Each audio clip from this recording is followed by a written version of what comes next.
running the show. Cam Carino and Donovan Colvin back in the backfield with John Thompson, Michael Rowe, wide receivers getting the starts, tight end Jake Burkhalter.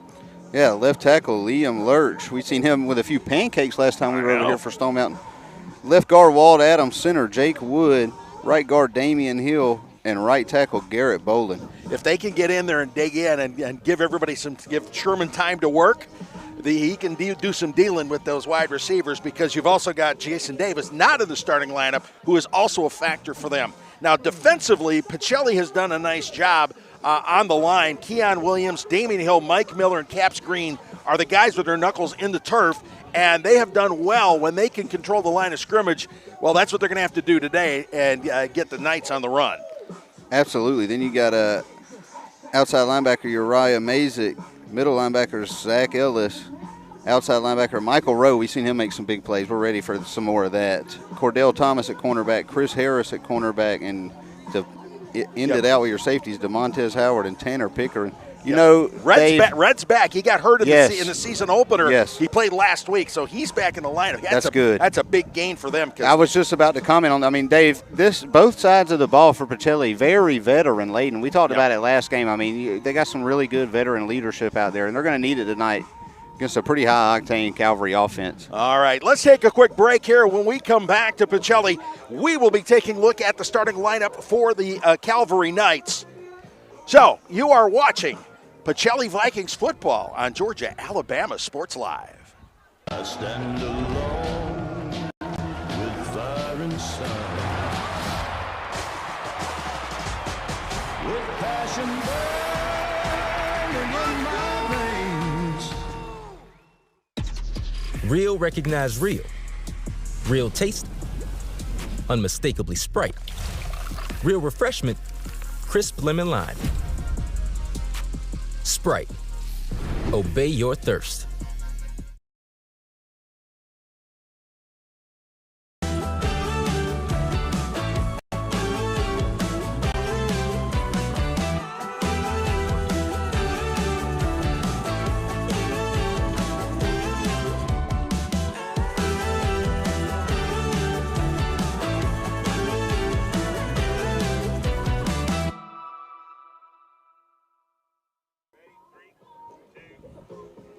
And we're back at Dynamo Field for tonight's battle between the Pachelli Vikings and the Calvary Knights, a big GIAA District 5 showdown. We've been talking about Pacelli. Let's talk a little bit about Calvary. Calvary off to a 5-1 start, and there's a big reason for that, and that is that offense. They put some stuff together. The starting quarterback, Braxton Wilkinson, the junior, who has had a great season. He's thrown for 1,370 yards and 16 touchdowns. That's numbers right there. He's putting up numbies, Dave. Exactly, and this is a throwing offense, but Nate Stokes has been he's been a factor coming out of the backfield. But when you look at the starting lineup, you got 4 starting wide receivers, which is kind of an indication, I think, that they like to throw the ball. They may like to sling it around a little bit, Dave. Yeah, Jakari Harris, Sawyer Talbot, Jack Evans, and King Hinton out there. All 4 are weapons. Heaven's getting his first start at wide receiver. He's also on the defense. He usually plays defensive end, but the senior going to get a start at wide receiver. Of course, their big gun, Jamar Williams, is not in the starting lineup, which that doesn't necessarily mean anything. Right. They got weapons. And I'll tell you what, I'm looking at this line again. Left tackle, Ellis Curry. Left guard, Israel Hughes. Center, Caleb Monroe. Right guard, Hamilton Snow. Right tackle, Darnell Hamilton. Every single one of these guys are seniors, Dave. Yep. We got good on good. We got veteran on veteran tonight. And I think it's going to get real physical down here. Yeah, they got a lot of size, too. Darnell Hamilton at 5'9", 247 is the smallest of the offensive linemen as Pacelli heads onto the field. As for Calvary's defense, Griffin Snow, Darnell Hamilton, Caden Concepcion, and Jack Evans in the front, with Liam Hocutt, Nate Osborne, and Jackson Samara as the linebackers. Then you got Jamar Williams, Jakari Harris, Jaden Jackson, and King Hinton all in the defensive backfield. Only 2 freshmen on this side of the ball, also 3 freshmen. They're a little bit younger than Pacelli. May expect to see some growing pains here. They took some to Brookstone last week also. Exactly. They're trying to really get out. This is going to be so much fun. I'm really ready for this game. 2 teams coming off a loss, big game. And, you know, I think whoever wins this game, it's a a trend towards some results later on in the year, David. Because Brookstone is on top of the Brookstone and Strong Rock are on top of the standings, but Pacelli and Calvary both have the potential to be really good teams here. Pacelli, of course, they've struggled a little bit. Calvary wants to prove that 5-1 start is not a fluke. Not to mention the fact last year's Pacelli won 55-0. So Calvary's coming with a little bit of a chip on their shoulder. Wouldn't you in that case? Absolutely. They're going to come out with their hair on fire, but Pacelli's got to see the potential there. There's athleticism all over the field. There's nastiness. There's physicality. They just got to put it all together one time. You know what I mean? Absolutely. I mean, Pacelli's big guns, I mean, they don't have the big numbers. I mean, Sherman's thrown for 588 yards, but it's, you know, they've been able to hook up when they've needed to. You got Carino and Colvin in the backfield that can run the ball. So you've got some stuff working there, and of course with Calvary, it's all air attack. Yes. So yeah, Pacelli's more of a shot team, Dave. You know, they like to run it, and that's going to open up a few shots downfield. And you just got to hit your shots when you're giving them, though. I mean, they're not going to pass with the volume that a Wilkinson will. But when they get their downfield shots, all they got to do is hit them. And the big thing, of course, is who's going to control the line of scrimmage. Well, the two teams getting ready for the coin flip out there. Captains for the Vikings today, that will be DeMontez Howard is coming out there, as is DJ Colvin. Freshman Landon Doan and number 66, Max Harrell, will be out there for the coin flip.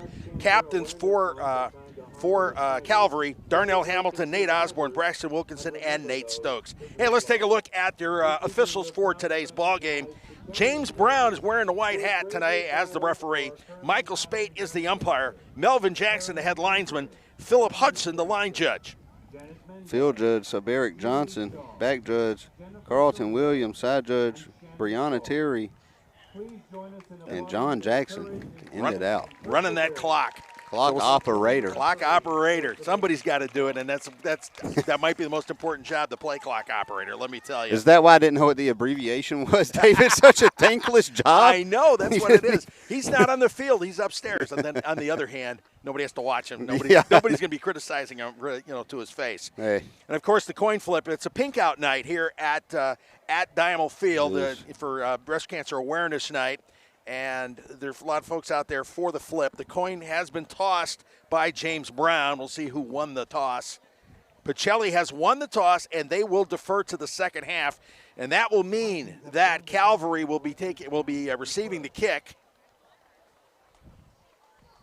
And so there we go. We are set, and that's how things are going to get started here. We got a minute and a half to talk about what we're going to see when the Calvary offense gets out there. You've got Wilkinson going to be slinging the ball around. No question about that. Absolutely. Now, they're going to put it in the air.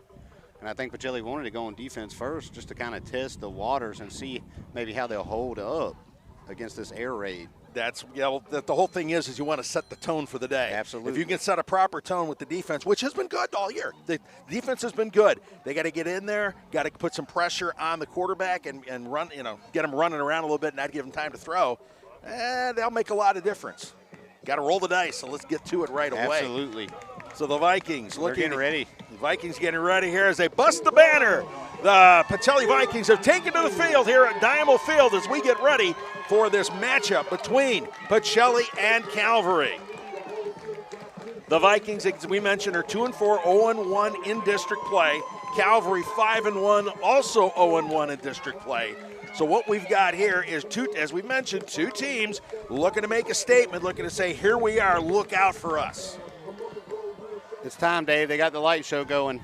It is. Time to go. I'll tell you what, Diamond Field's got these awesome lights. The light show here has always been number one. Could be some of the best lights in the city of Columbus. No question about it. So here we go. We're getting ready to get things started here. Kicking off for Pacelli is going to be Sam Cudd, the junior. Or excuse me, he's a sophomore. He's taking over the kickoff duties. And remember, the first quarter is sponsored by Carol Purdue, your local State Farm agent who supported Georgia Alabama Sports Live from the beginning. Give her a call today as she is the biggest State Farm agent in East Alabama, but she's got customers on both sides of the river. And here we go as we get set up. Setting up deep for Calvary, Jakari Harris, And Sawyer Talbot, Harris number 5, Sawyer Talbot number 6. But the guy to look for is Jamar Williams, number 3. He's set up in the middle of that trio because last week he had a 99-yard kickoff return against the Vikings. And toe meets football, a low line drive kick, and it rolls out of bounds. I mean, that thing looked like it was going to straighten up and stay in bounds. Yep.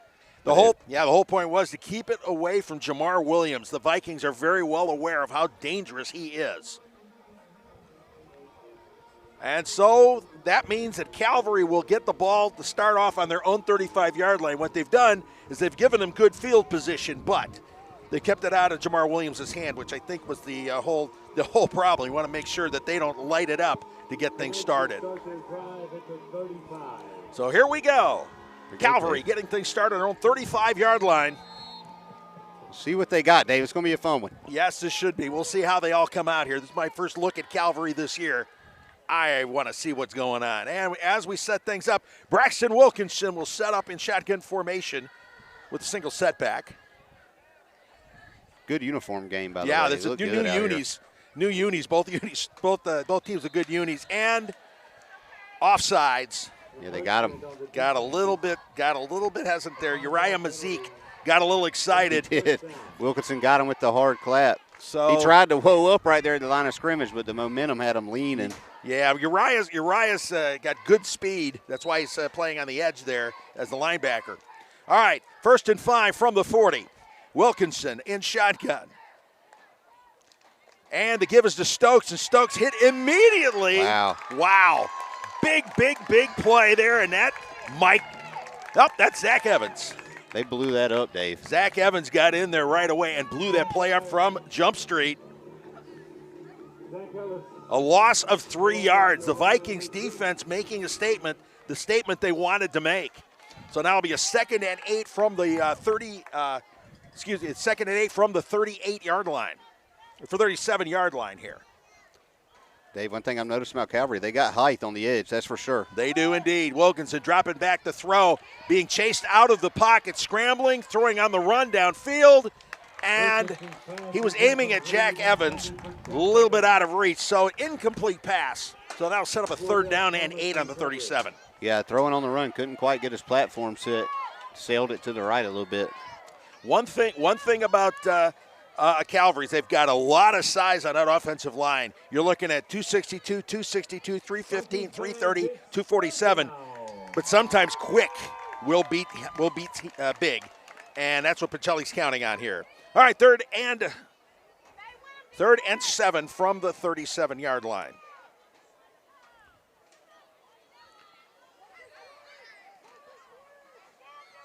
Wilkinson taking the snap, dropping back, looking.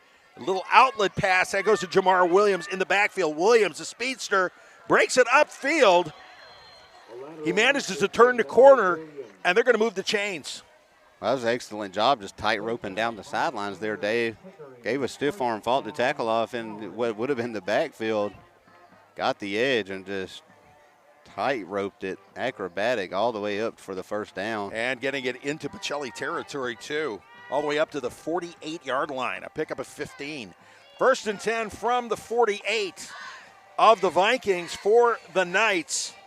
Jamar Williams is dangerous. You just saw how dangerous he is. Wilkinson looking. Again, singles back in the singles backfield. Quick out. That was to Jakari Harris. Harris upfield before he is brought down by Caps Green. Put a good move on him there, did Jakari. Yep. Shifty. A real shifty run. A pickup of 5 or 6. We'll see where they mark it. They mark it at the 42-yard line. So that's a pickup of 6. So 2nd and 4 for the Knights, moving the ball after that initial running play that went absolutely nowhere. Good just offensive coordinating basics there, going to the edge of the field and working back to the middle on the next play. Keeping them stretched out, keeping them off balance. Head coach Emmanuel Brunson calling his own plays as the offensive coordinator on this. Man in motion here. Wilkinson. Flag flies. Wilkinson with the pitch. That's Williams. Williams breaking it. Still up. Still up, getting it past the 30, past the 25, but that flag flying, I've got a feeling it's going to be a hold. Yeah, I'm a hold right on the perimeter. It looked like they may have got a receiver for it. I'm not too sure what we got. And we will have to see. Dave, I was doing a game last night, and the flags were pink. Yep. And it threw me off for like a whole quarter. I kept thinking it was people's gloves coming off.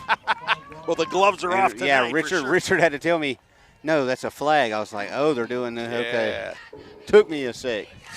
I was telling them, everybody's gear everything's neon now. Everybody's gloves and cleats, they're all fluorescent. Oh, so I just immediately thought it was somebody's equipment. Yep. Not so much. All right, 5-yard penalty there.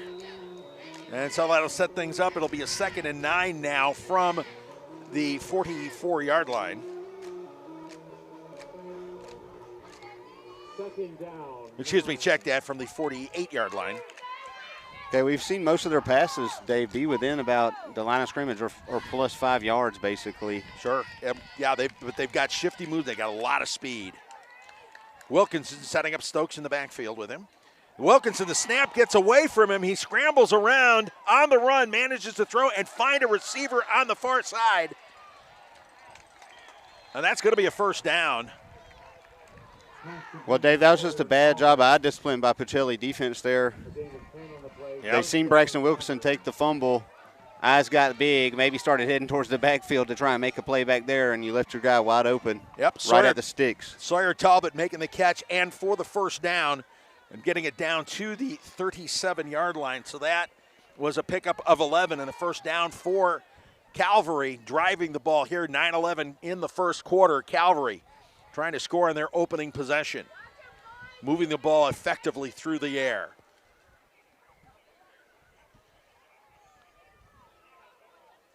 Man in motion. Wilkinson, the give in, fakes the give, and he gets absolutely snowed under.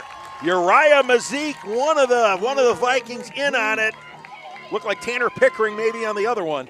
They went in and got him.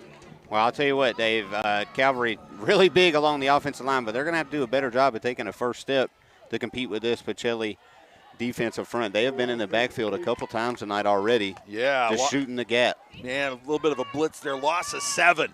So it'll be 2nd down and 17. Ball on the 44-yard line.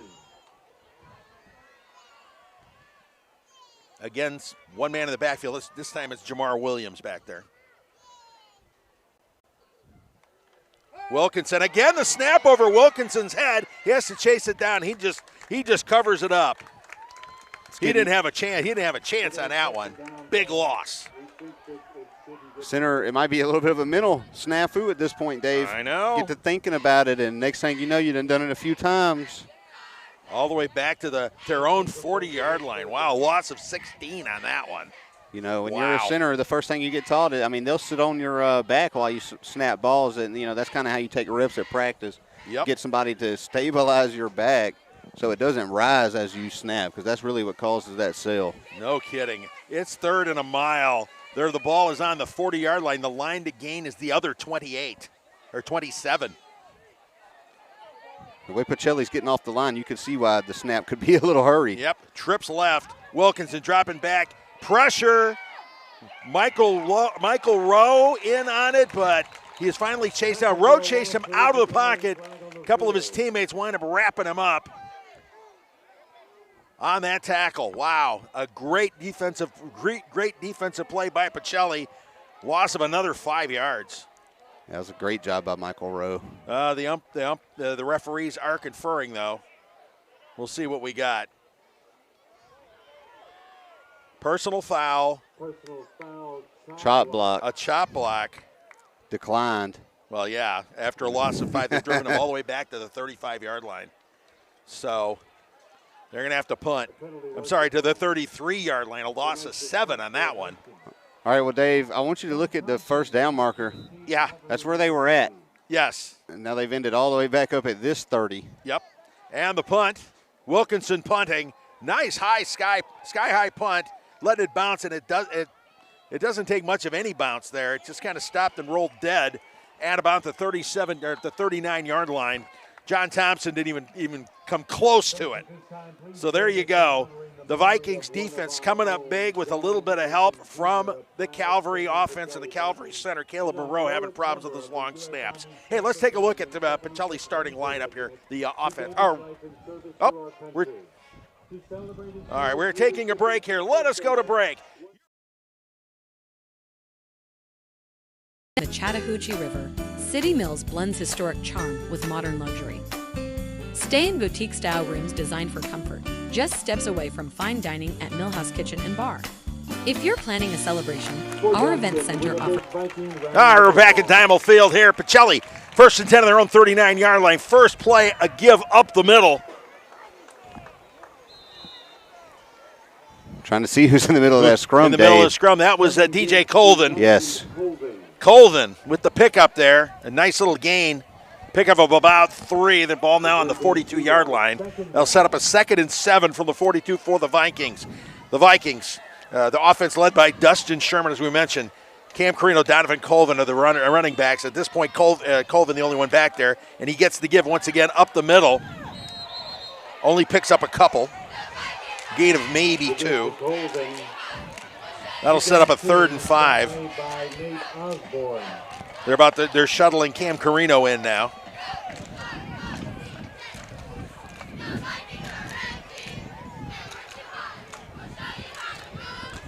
So here we go. The Vikings with a 3rd and 5 on the 44-yard line.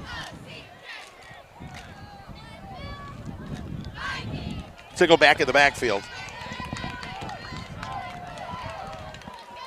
And everybody there we go. There's a snap, and the give is to Cam Carino. Cam Carino off tackle. Couple yards short. He hit the hole and then back. He got hit and bounced back and tried to make a little more yardage off contact, but he wasn't going to pick up the first down on that one. But right here in their midfield, looks like they're going to punt, though, Dave. Yeah, a gain of just 3. So that puts the ball down at the 46-yard line. So they will indeed have to punt. The Vikings, first possession, 3 and out. Or is it? Are they going to go for it? Looks like they are. They are indeed going for it out of the Wildcat. Did they get the first?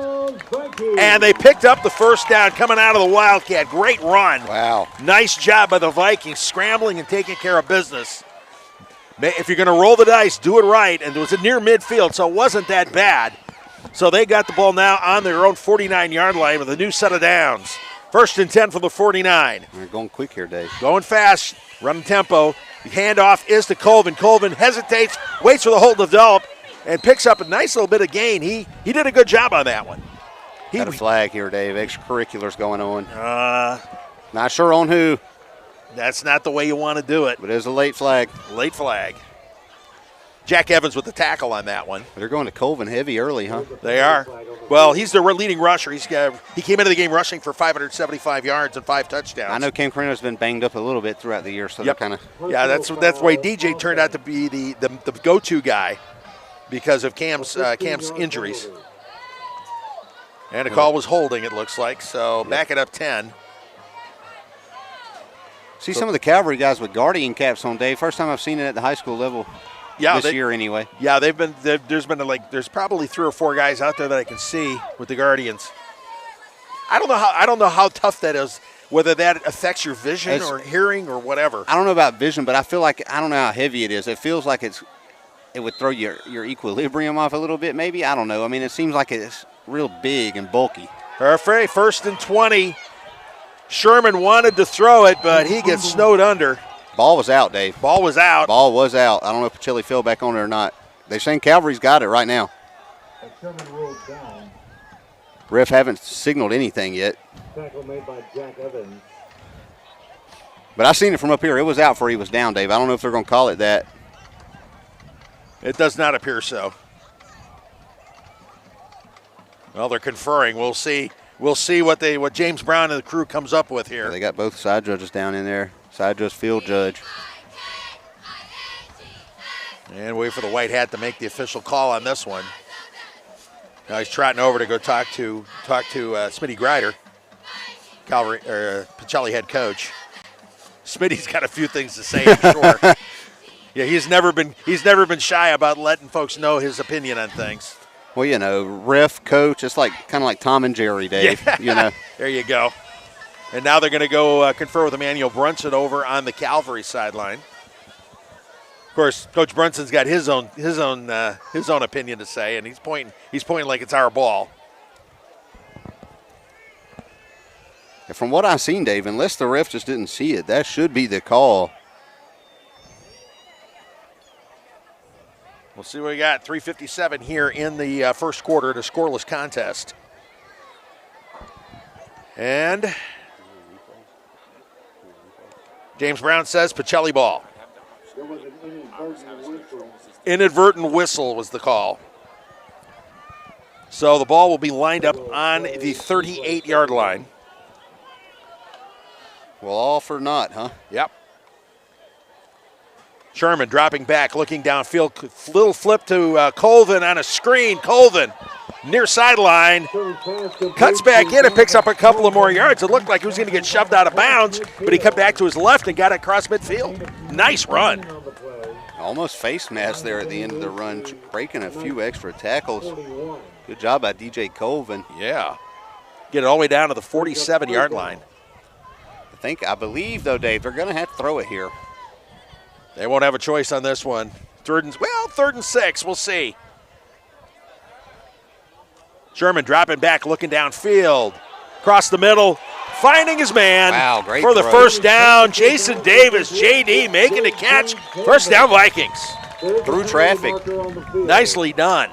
For the first down. Gain I of will 10, say, but though, Dave, he had. Laundry on the field. Oh, There's a flag. Probably we're not used to the pink. It's going to be holding. Yeah, a holding call. Wiped it out. That was a gain of 10. It had been a first down, so back it up. They had Michael Rowe streaking also wide open down here towards the end zone. Had a few Vikings open that play. Good job by Sherman, just kind of shoving it into traffic right there. Yep, it got his man too. That's the Pacelli's third penalty of the day. 25 yards, 3 penalties, 25 yards. We've seen this early in the game during Stone Mountain also, Dave. Early penalties, really a killer for the momentum early in that game. They ended up pulling away, but. Yeah. All right, so the ball now set up at the Viking 48-yard line, which means it's a 3rd and 11. They've got to get to the 41. 41 is the line to gain. Sherman dropping back, looking, and he's hit in the backfield, and he's swarmed under by the Knights. Yeah, but there's a flag. It's I think there's probably going to be a a face face mask mask. on Calvary Yeah, there. you saw that one too. It looked like they may just say hands to the face. I mean, it don't look like he grabbed it full bore, but we'll see what they call. Darnell Hamilton got in there, and I think he got his big hand in there and got the mask. Let's see what the call is on this one.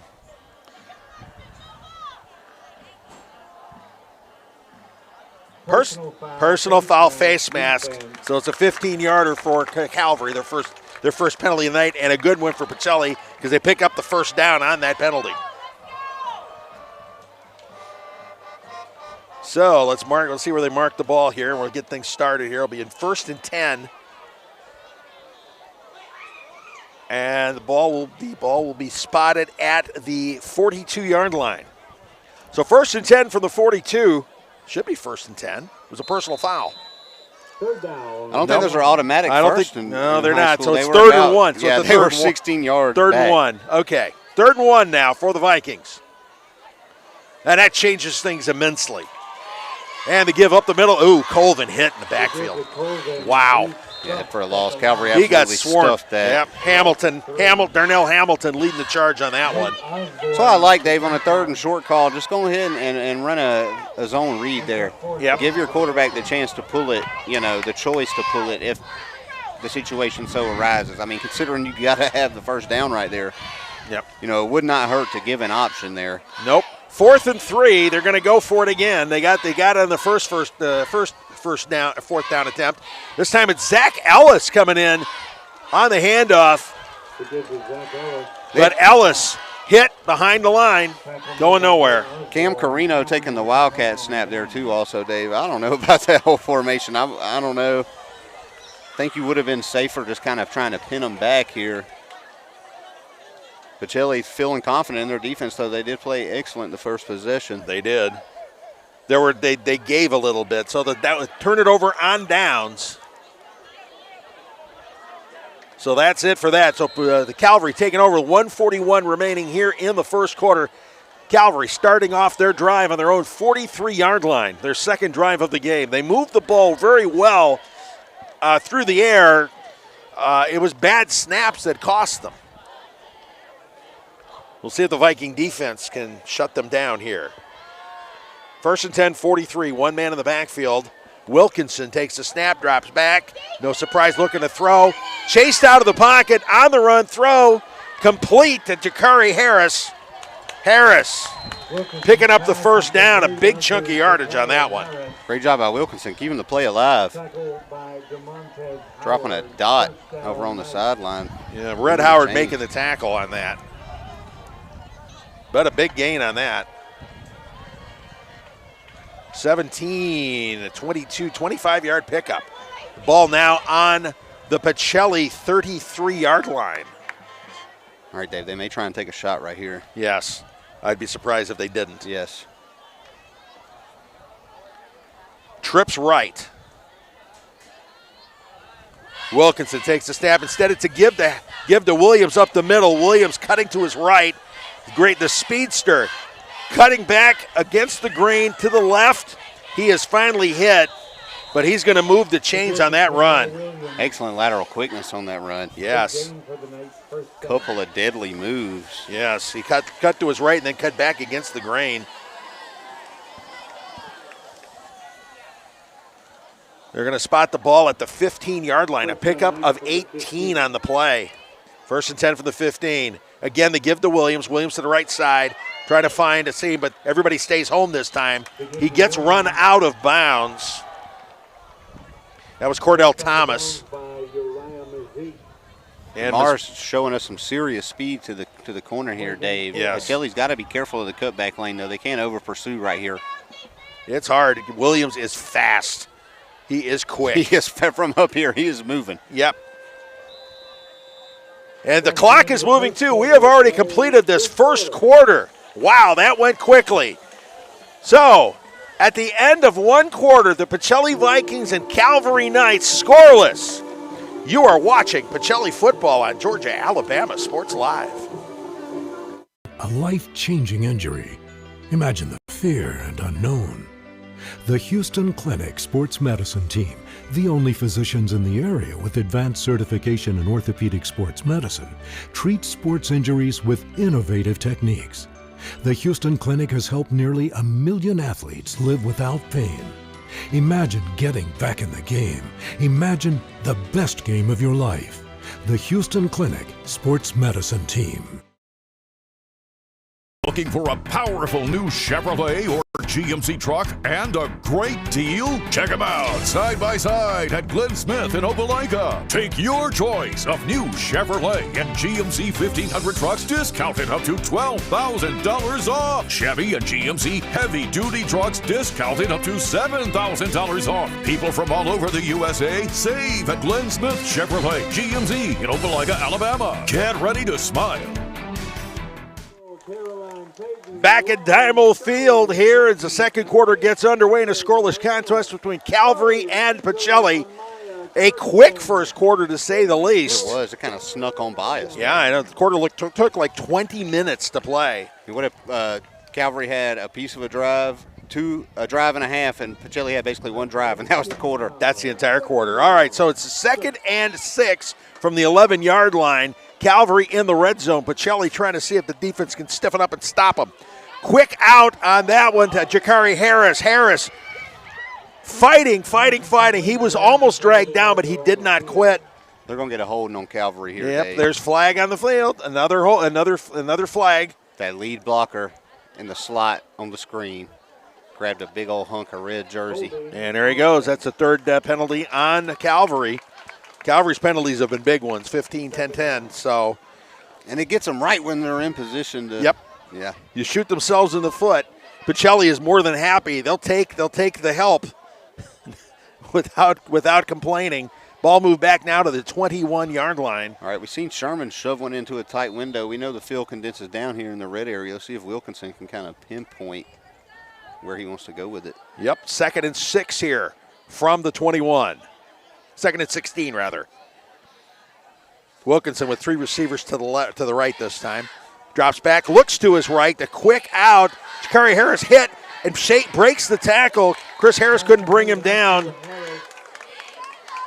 But number 20, yeah, but that was a good follow-up. Nolan Vaughn came in to close that one down. He shook off Chris Harris on that first tackle, but Nolan Vaughn came in, took care of business. Form tackle, Dave. That was good technique. Exactly. A gain of 4 on that one. The ball now at the 17-yard line. So that sets up a 3rd and 13 from the 17. Obviously 4-down territory. I don't think Brunson's worried about getting it all back right here. But you definitely want to get something positive, but also safe. Yep, actually 3rd and 12 from the 17. Wilkinson, 3 receivers to the left this time. Drops back, looking to his left. Being pursued, chased out of the pocket, running into one of his own men, but now he finds some running room. Left side, the ball is stripped, and Pacelli recovers it. The ball is recovered. Wilkinson broke loose and had a pretty big gain, but then got hit. The ball stripped and recovered by the Vikings. He put a nasty spin move on a guy. Pacelli defender come in, helmet right on the ball. Popped her loose. We got a flag on the field. I don't know if they maybe were trying to throw the marker to mark the ball, but there was a flag. I think that was a marker. It's hard to tell because everything's the pink, because the markers and the flags are different colors usually. Yep. But he got back to the original line of scrimmage. So Pacelli getting the ball on their own 17-yard line, 1st and 10. The give is to DJ Colvin. Colvin up the middle maybe picks up 1. Donovan Colvin, the ball carrier. Wasn't a whole lot of room to work there. Vikings offense needs to get something rolling here. Liam Lurch just absolutely sent a man 25 yards downfield on that last play. Dave, he had him backpedaling. Looked like he was on a treadmill. Yeah, Lurch tried to put together one of them pancake blocks that everybody loves so much. 2nd and 9 on the 18. Little play call change from Tim Gillespie. It's a little check with me. 3 receivers to the left. Sherman quick out. They tried to set that one up. Looks like a nice gain here. Good pickup. Quick out to John Thompson. Kind of play Calvary's game there, too, because that's what Calvary likes to do, spread them out. Little quick game, get it out, get it in your playmaker's hands. And move them chains. And move them chains. Job. Yep. A pickup of 9 on that, or pickup of 10. 1st and 10 from the 28-yard line for the Vikings. Offense getting a little traction now. Give up the middle, that's Cam Carino. Carino, a couple of good cuts. Wasn't a whole lot of room to work, but Carino finding a seam and finding a hole, picking up maybe 3 yards. To my knowledge, Dave, this first carry we've seen Carino have tonight. He looked good. Still looks shifty, still got good burst. No question about that. I'm sure they want to be careful with him as they go forward. But yeah. All right. 2nd and 7 from the 31.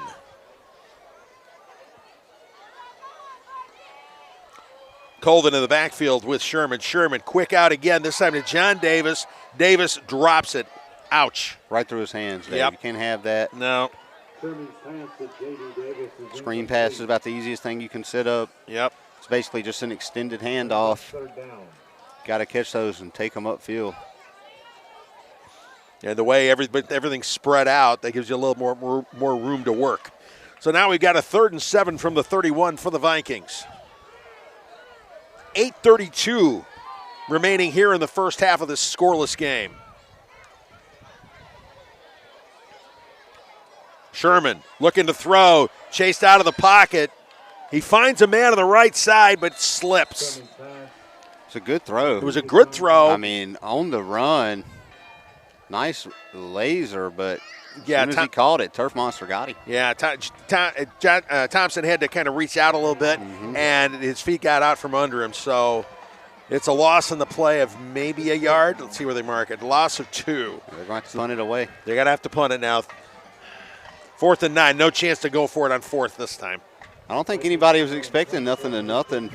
No. Into the second quarter. No, we were probably expecting 14-14 or something. So Sherman back to punt. Williams setting up deep. Sherman getting a good air under it. Nowhere near Williams, which was probably the idea in the first place. You do not want to let him get loose. And the ball is Landon Doan downing it there inside the 30. Good punt. A really good punt coming from Sherman. Punt. 2 quarterbacks punting tonight. Yep. And both are pretty good punters too. They get good hang time on it. Yes. All right. Calvary gets a chance again. So we're looking at about a 45-yard punt. Nicely done. Absolutely. Flip the field, which is what you really needed to do. So Calvary will start things off on their own 27-yard line. 7:34 remaining here in the first quarter.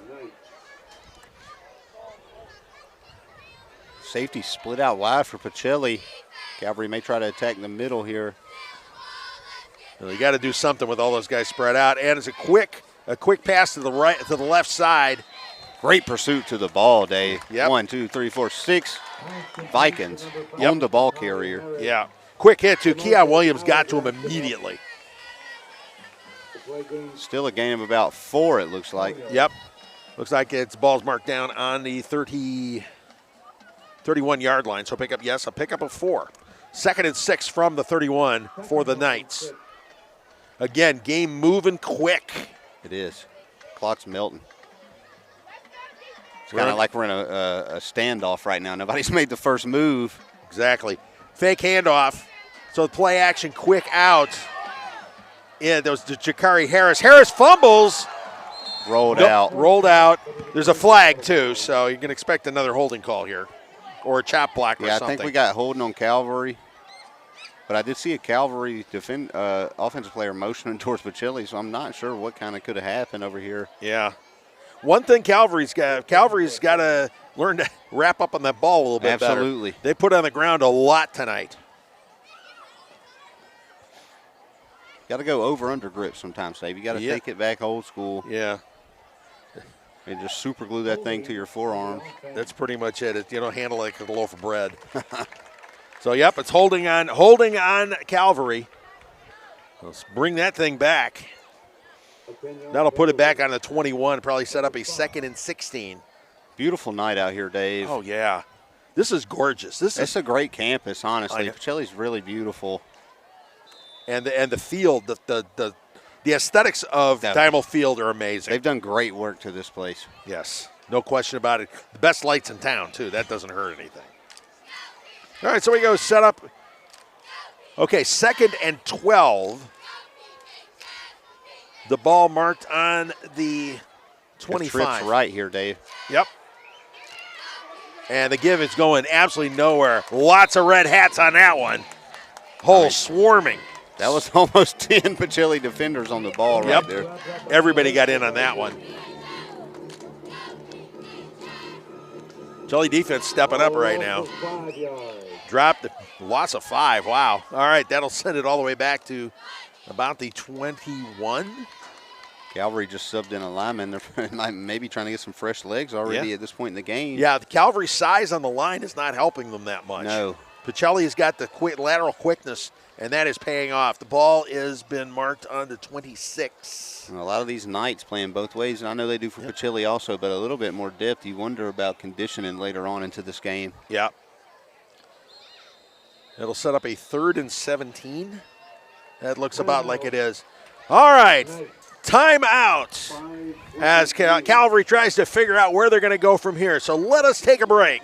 You have been watching Vikings football on Georgia Alabama Sports Live. I stand alone with fire inside, with passion burning in my veins. Real recognize real. Real taste, unmistakably Sprite. Real refreshment, crisp lemon lime. Sprite. Obey your thirst.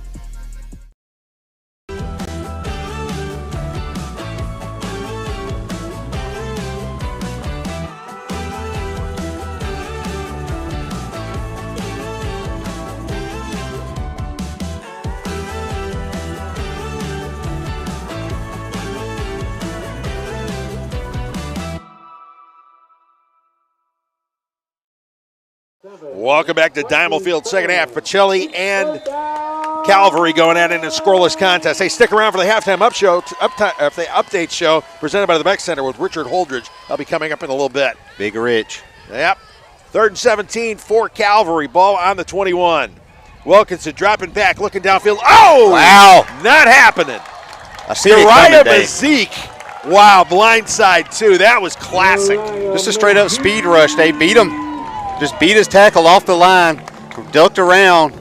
Wilkinson never seen him coming. No, he had no chance. Mazik coming around from that blindside. Good night. Pacelli pass rush getting after it. They are, and that's what they have to do because if you give Calvary open room. We talked about it pregame. Yep. You give Wilkinson time. There's no telling what may happen. Yeah, drop that loss of 10 all the way back down to the 11, so they're going to have to punt. And so Wilkinson setting up to punt. John Thompson setting up around midfield. Wilkinson's punt. Good punt. Lots of air under. And it takes it actually kind of took a Pacelli bounce. It hit, fetched up, and did not go forward. It kind of bounced both ways, didn't it? Yep. First bounce went back. Yep. Second bounce came back a little bit. That's good for Pacelli because if it bounces one way and just keeps on Yes. trucking, then you got problems. So the Vikings are going to open up this drive on their own 47-yard line. Good field position with 4:31 left. Somebody is trying to crack that scoreboard. Hey, thanks to Glenn Smith for being our original presenting sponsor. From day one, their unmatched support and commitment to our community has fueled our mission to bring you the very best in local sports coverage. We're proud to partner with them again as we kick off year 4 together.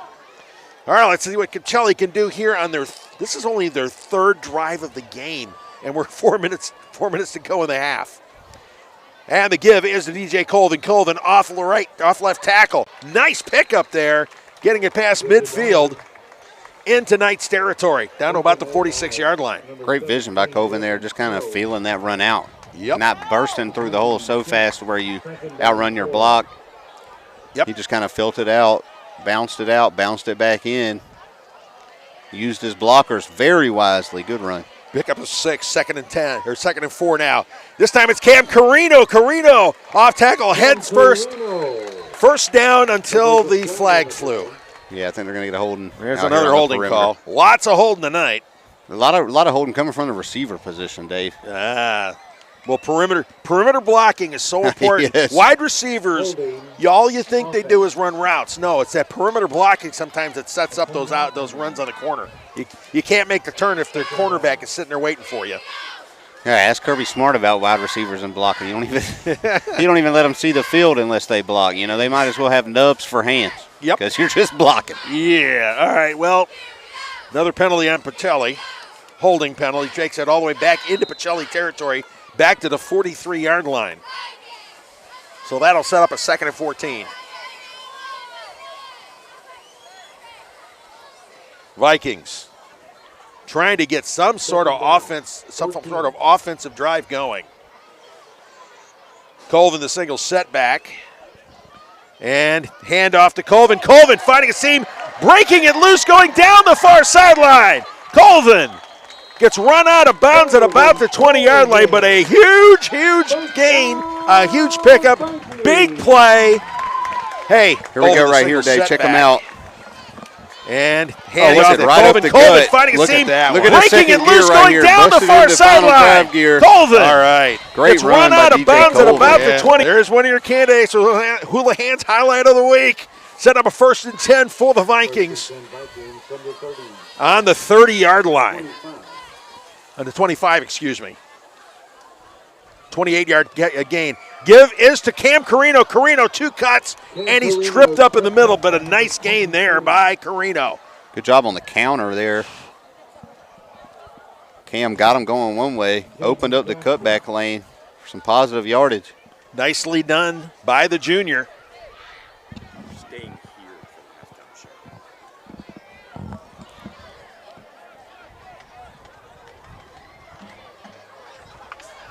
So here we go, 2nd and 4, a gain of 6 on that one. Ball on the 21-yard line. Carino again up the middle, finding an opening, picking up some more yardage. Will he move the chains on that one? It's pretty close. Laundry on the field, Dave. Once again. Oh.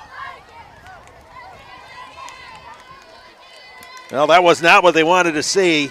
They're getting tired of seeing all those pink flags flying right now. A nice run negated by a holding call.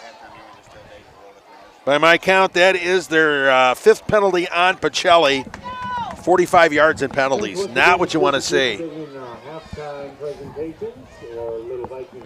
So that will send it back.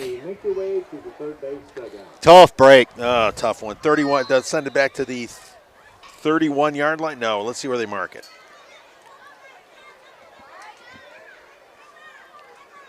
I don't know if they did 10 from the spot of the foul. Yeah, I think they did. I think it was a spot foul there, Dave. So I think they're going to mark it right where they're at. No, it helps a little bit. Yeah.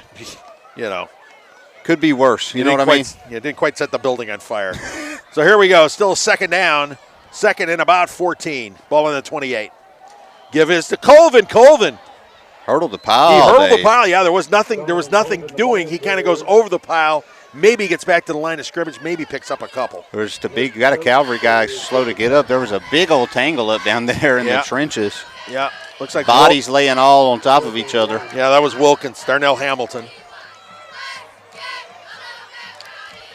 So a gain of maybe one. Third down, 13. Yeah, a gain of one. The ball on the 27.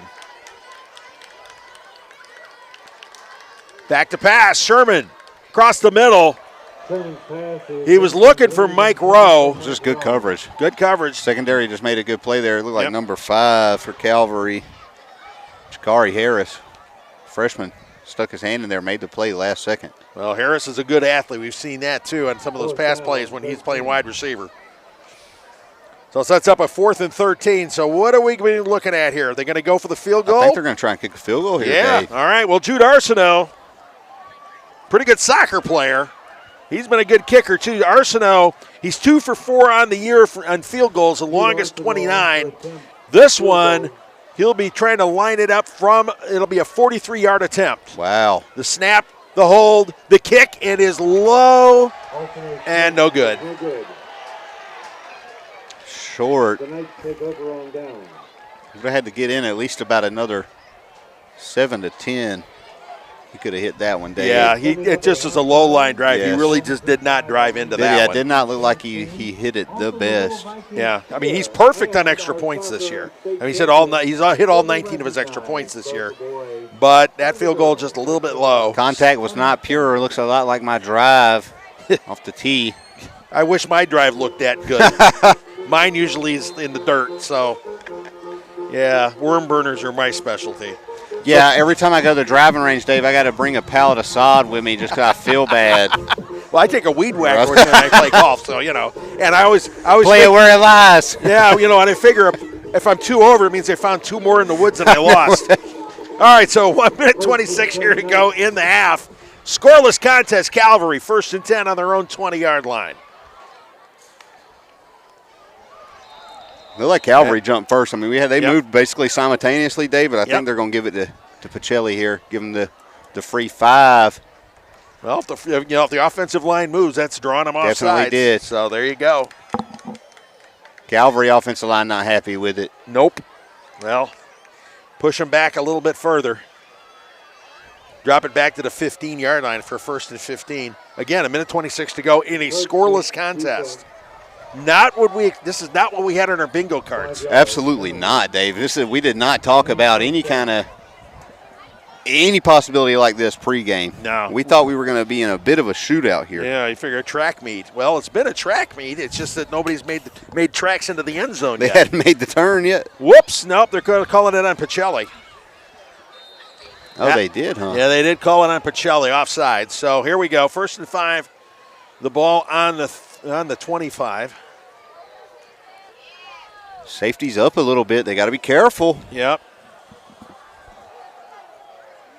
Wilkinson fakes the handoff. This is a play action. Rolling to his left, being chased. He manages to get the throw away on the run. Overthrows his man. Just lucky to avoid the sack there, Dave. They were bearing down on him. Oh, absolutely, absolutely. Keon Williams looked like he was in hot pursuit. Yes. It'll be Second down. Keon's 5'9", 235, but he's got some pretty good speed for a big dude. I mean, he was looking for a second sack of the season. Almost got it. Almost. So it'll be 2nd and 5 now. Minute 18 here in the half. Clock just melted away in the second quarter. I know, too, this Dave. has gone so quick. So quickly. Even with all the flags.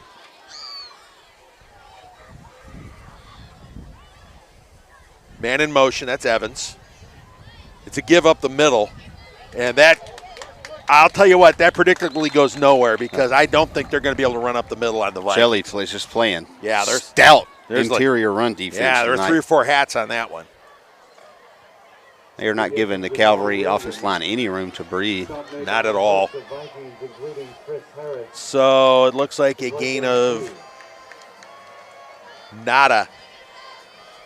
No, they picked up 1 on that. Well, they picked up a yard. You fall for a yard, Dave. It happens. Yep. Well, picked up 2, actually. Well, Fall okay. for a yard, fall in your yard. Yeah, that'd be more my speed. All right, so it'll be 3rd and 3 from the 27-yard line. 35-34. Clock is running. You could tell Calvary might want to go deep, but they just cannot protect them right now to set it up. Dropping back. Yeah, whistles. Whistles. Somebody jumped. I think we may have got a timeout. Chili. Delay a game. Oh, okay. So 5-yard penalty on Calvary. Lots of penalties tonight. Yeah, Lots of penalties. I seen the back judge over here waving it off like they were about to award Pacelli a timeout, but I guess they had him on play clock going dead. All right, so now it's a 3rd and 8. The ball on the 22 with 22 seconds remaining. So, now they're going to call a timeout. So with a 3rd and 8, calling a timeout, got to figure this thing out. So let's take a break here. You've been watching Vikings football on Georgia, Alabama Sports Live. Sports Live wants to say thank you to Zaxby's for their continued partnership with us for over the last couple of years since we started this. Your partnership has meant the world for us to give you premier coverage for all the local sporting events around the Chattahoochee Valley area. And specifically, I want to thank Judson Humphreys, my good friend, and the Phoenix City location, being with us from the very beginning, man. Absolutely. Well, we just appreciate what y'all do in the community for these student athletes, and we just want to be a part of it. Whether it's tailgating, parties, or you just want a quick bite to eat, come to the Phoenix City Zaxby's location and tell them Georgia Alabama Sports Live and Thrift sent you. Thank you again to Judson Humphreys and Zaxby's for our continued partnership on Georgia Alabama Sports Live.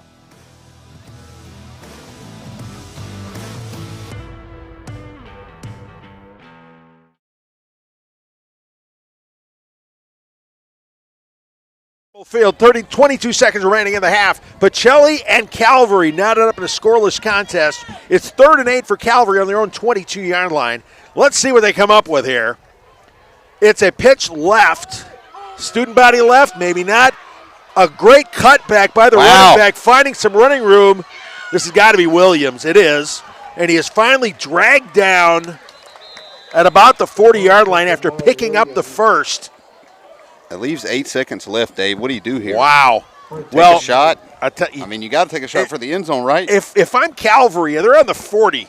Or maybe you can try to run a quick out and get one more off, but, you're playing a dangerous game there. Well, the thing is, and the pickup was all the way to the 39-yard line, so that's a pickup of 17 yards. They do still have 2 timeouts, but you'll only be able to get one off basically with 8 seconds left, if you can get one off at all. That was a 27-yard gain. That was a wild run. I mean, he went 53 and an 8. It's Jamar Williams. It's Jamar Williams. There's a lot of east and west involved in that, but he can do that. He's got that kind of speed. So, all right, 8 seconds left. Ball on the 39-yard line. Pacelli playing press on our side of the screen. Yeah. Bottom side.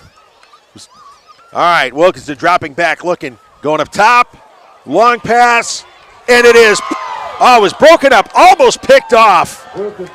Great job by the safety there, just getting deep. Red Howard almost picked that bad boy off. That was an excellent job. That was a great play by Red Howard, breaking that one up because that could have been dangerous.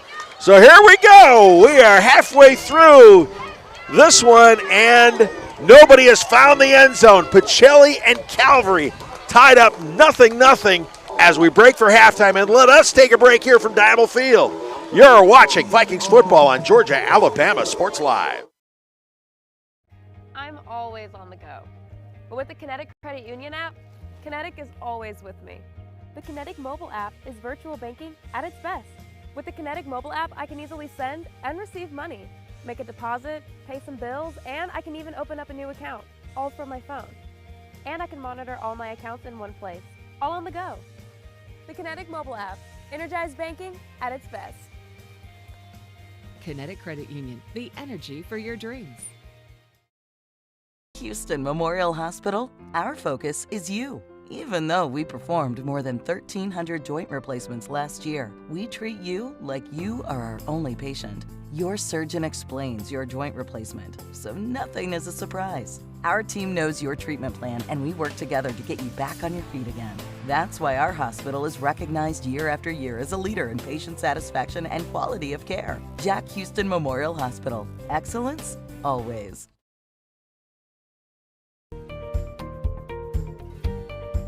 Whether you're building your business or finding your dream home, G2 Real Estate is with you every step of the way. Commercial or residential, our mission is the same, turning your vision into reality.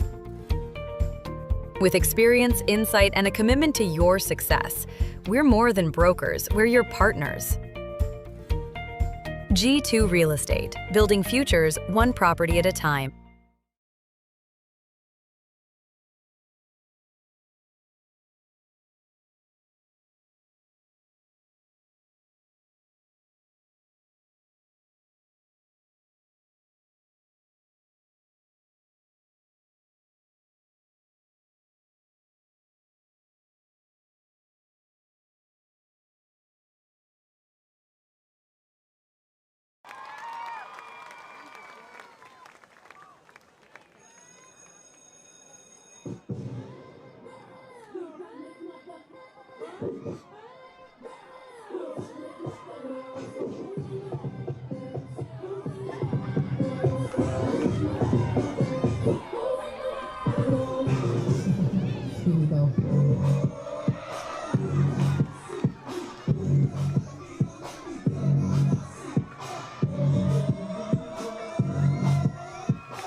All right, here we go. Here's our halftime show, the halftime update show presented by the Beck Center. Let's go over some of the scores that we've got for you tonight.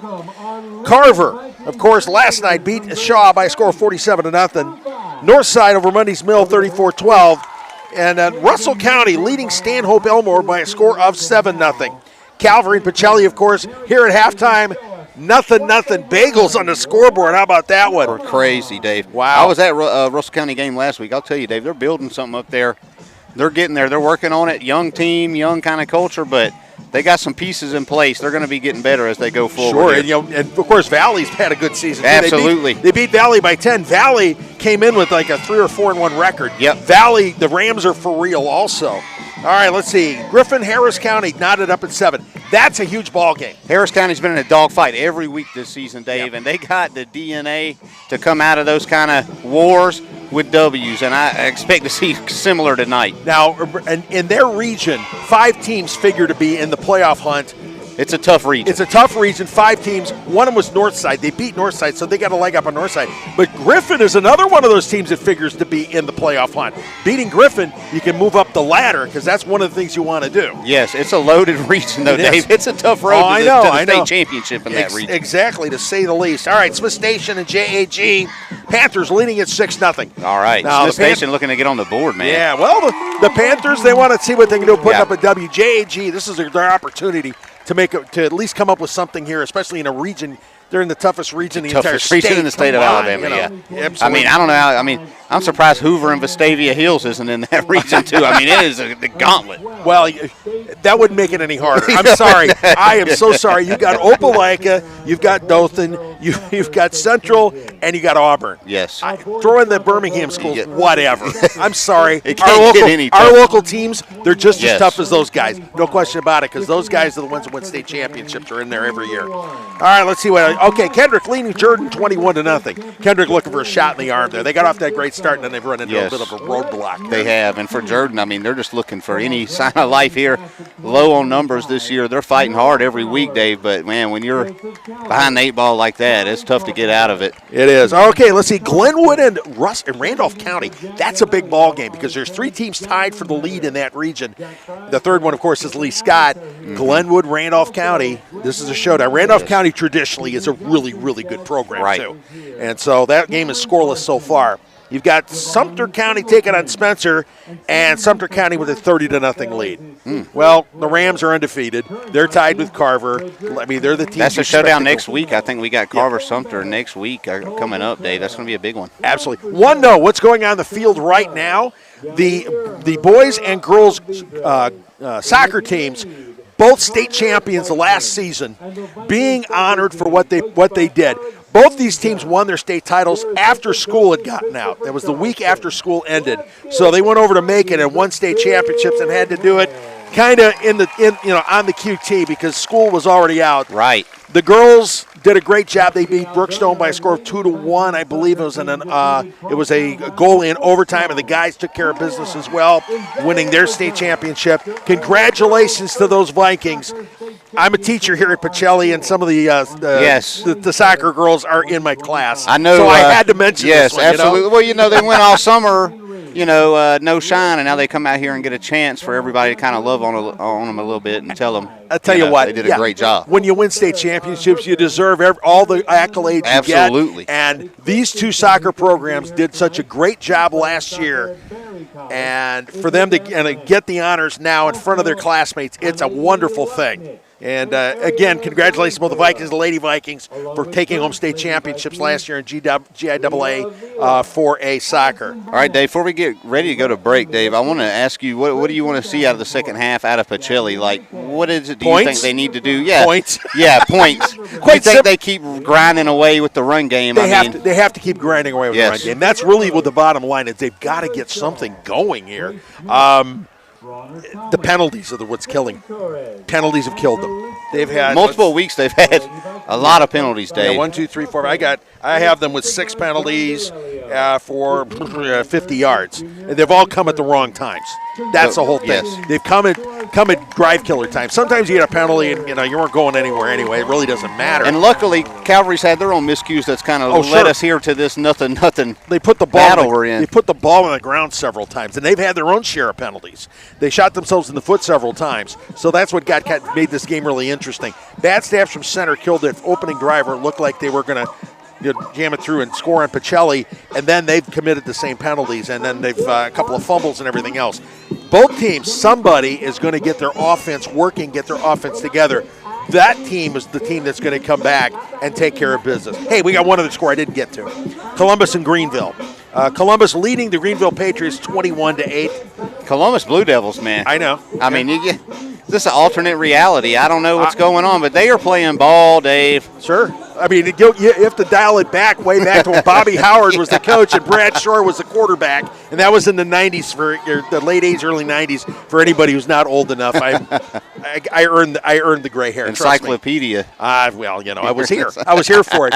But they've done Columbus High has been doing a great job. This is the game that got rained out. If you remember back last month, there was a huge storm that came through. They had just started playing, and it got rained out. And luckily, both teams had this week as their bye week. So they're getting back together again. Getting back together again. And Columbus leading Greenville again by a score of 21-8. And you got the Pacelli crowd here enjoying it. It's pink out, of course, for Breast Cancer Awareness Night. The cheerleaders getting the kids into this ball game, into this nothing contest. All right, let's take a break here. Pacelli, Calvary, knotted up 0-0. We are at halftime here at Dymo Field. It's a dogfight. Yep. We'll be back.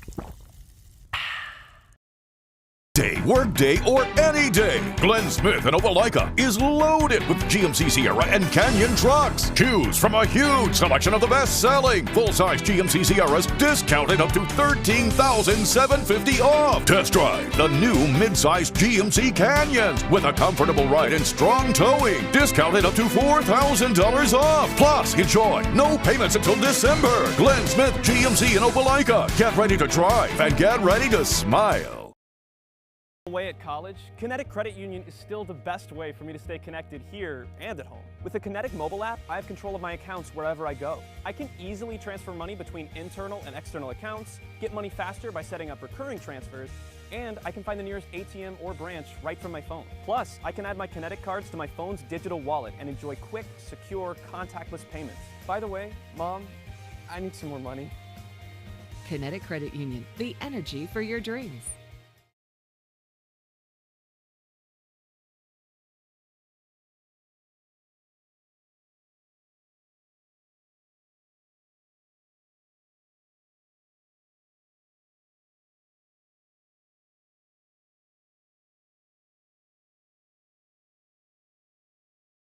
Farm agent today. If you want the real deal, call State Farm agent Carol Perdue in Phoenix City today. Like a good neighbor, State Farm is there. I stand alone with fire inside, with passion burning in my veins. Real recognize real. Real taste, unmistakably Sprite. Real refreshment, crisp lemon lime. Sprite, obey your thirst.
Friends, we'd like to say a very special thank you to our Vikings victory level supporters.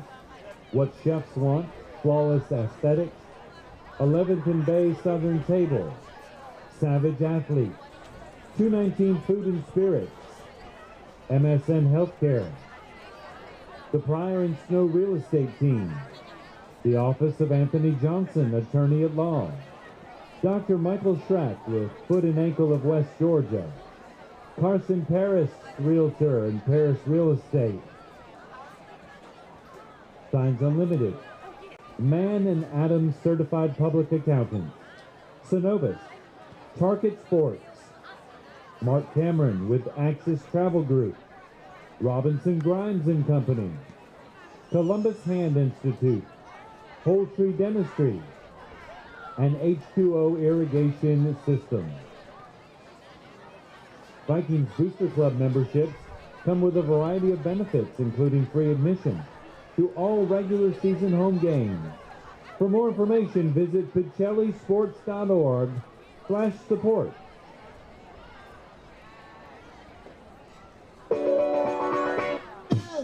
Fans, watch out, it's the kick cam. Just kidding.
If you don't make it, you just don't make it. Everybody ain't champions. But I am. Playtime mode is big league. Playtime mode is big league. Playtime mode is big league. Playtime mode is big league.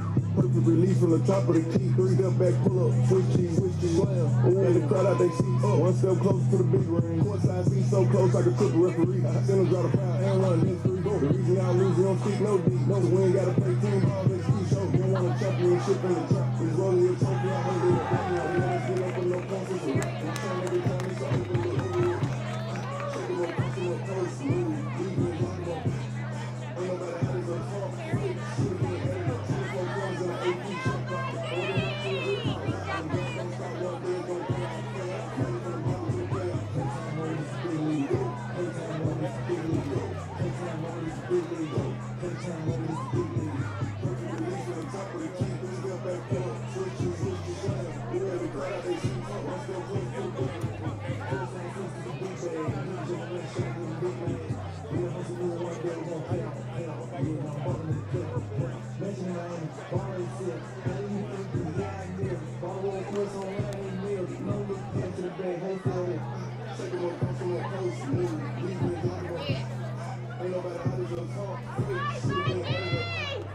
Shot clock both be the Lambo, 2 see the wheel be loopy.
Fans, if you have not downloaded the Pachelli Sports app, you're missing out.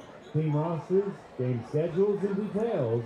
And we're back at Diamond Field, the Beck Center St. Anne Pachelli Game of the Week. The Vikings taking on Calvary Christian. We are at halftime, and the game is scoreless. That's a crazy one, Dave. It is not what we expected. We expected to see a big-time offensive shootout. Instead, this is what we have for our halftime statistics, the best I can do. Calvary, 19 plays from scrimmage for 76 yards. Pachelli, 18 plays from scrimmage for 56 yards. Add 50 yards to each, because each team has had 50 yards in penalties. Pachelli 6 times, Calvary 5 times. They're averaging 10 yards per penalty, lots of holding calls, and the calls have always come at the absolute worst possible moment for both offenses. There's never a good time for a penalty, but these have been This is true. rough. But these are the kind that have coaches pulling their hair out. If they have any. Most of them don't have any left at this point in the season, know. Dave. Yeah. But, yeah, it's been tough. Like, every time, and I mean, maybe we say it's been a defensive game, but if you take out all the shots to the foot, oh, I know, you might have some points on the board at this point. The thing is, there have been some great defensive plays too. There have. Oh man, Pachelli's really getting after it on the edges. They are. Uriah Mazik had that one blindside sack where they lost 20 or like 10, 15 yard loss on the play. Right. They absolutely killed a Calvary drive. Calvary's had some good plays. Big number 66, Darnell Hamilton. He's gotten in there and been disruptive as well. Both quarterbacks have been chased around the backfield. Both quarterbacks have shown some decent mobility. Wilkinson especially shown great mobility and able to get passes off on the run. And of course, Jamar Williams, when he gets loose, oh man, boy does he get loose, but they've been able to drag him down. And at least once it was a great run that got called back because of a penalty, of course. Yeah, Pacelli's ability to stone the interior run has put Calvary in a bind, Dave, because they're ending up third and long, third and medium, and the pass rushers are able to kind of pin their ears back and get after Braxton Wilkinson some. He's done a good job of evading, but nothing open down the field either. I know. No, it's just been a lot of back and forth, which means when we do the Alex Quinney Good Hands Player of the Game, that's still wide open. Wide open. Anybody. Wide open. Because this game is wide open. Pacelli, of course, won the toss and elected to defer, and now they got to be happy about that part of it. You like to talk about the 8 minute. The middle eight. The middle 8. Yeah. Well, here comes the other half of the middle 8. Yeah. Pacelli getting the first crack at it. No one won the first half, but you can at least win the middle 4 right here. Exactly. Tylon Davis will be kicking off for the Knights. And set up deep for Pacelli is DJ Colvin. And it looks like either John Davis or Jason Davis or John Thompson. Jersey's wrinkled up. We can't tell. 9 and 6 look exactly the same. I've had problems with them for 2 years now because the wrinkled jerseys look the same. Either way, those guys can both scoot. So here we go. It's probably Thompson, but we'll find out. So Tylon Davidson kicking things off to start the second half. Low line drive boot, and it is scooped up. Nice stop by Uriah Mazik. He had to go to his knees to make the catch. That was a really good catch at the 27-yard line. So that's where Pacelli will start things off to begin the second half.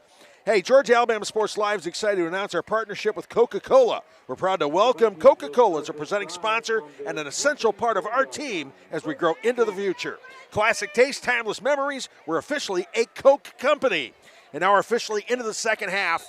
Pacelli starting off the 1st and 10 on their own 27-yard line, trying to get something going. Trips to the left here, Dave, and a little bit of a pistol look. We'll see, but it'll give us to DJ Colvin up the middle. He breaks through. Beautiful run. He just slid right through there. Helmet came off. No face mask called. Got a little close there. Great run by Colvin, though. He's fired up. Oh, I would be, too. He's fired up. That's what they needed. They really needed a shot in the arm, a 20-yard gain. So it'll be 1st and 10 from the 40-yard line for the Vikings. Going quick again. And this time, faking the give to Cam Carino instead of a little flip out to the near side. John Thompson fighting for yardage. He's finally brought down. I know there's more variations to that play, Dave. There is a variation where Sherman could have kept that, faked the little dump off and kept it. That seemed like that would have been the correct read there. He had a good lane. Either or, though, still a positive gain. For sure. They picked up 13 on the first play, 7 on the second, going tempo. He's alone in the backfield. Haven't seen him go empty all night tonight. There we go. Quick across the middle, connecting up with Thompson. Thompson almost spun out. That was a great throw. It was. Great throw by Sherman. Perfect. I think we got a roughing the passer or a holding in the backfield. I've seen a potential face mask, Yeah. too. I'm not sure what they're going to call. Yeah, we will see how this one plays out. He threw it so quick, I can't see where he'll be holding. He did, yeah. He let it go. I mean, it was, two-step drop, boom. Yeah. And because Thompson was right there in the flat. Personal foul. Close correction. It was holding on the. It was holding on Pacelli, so. Yeah, I'm not sure if that was right on the left tackle, holding on the pass rusher. Because like we said, Sherman did let go of it pretty quick. I mean, it seemed like you could have got away with not holding, just kind of chipping him off. Yeah, step throw. Yes. So that will turn it into a 2nd and 13. More of the same from the first half so far. Yep. As far as penalties go, Cam Carino out wide, Dave. Yep.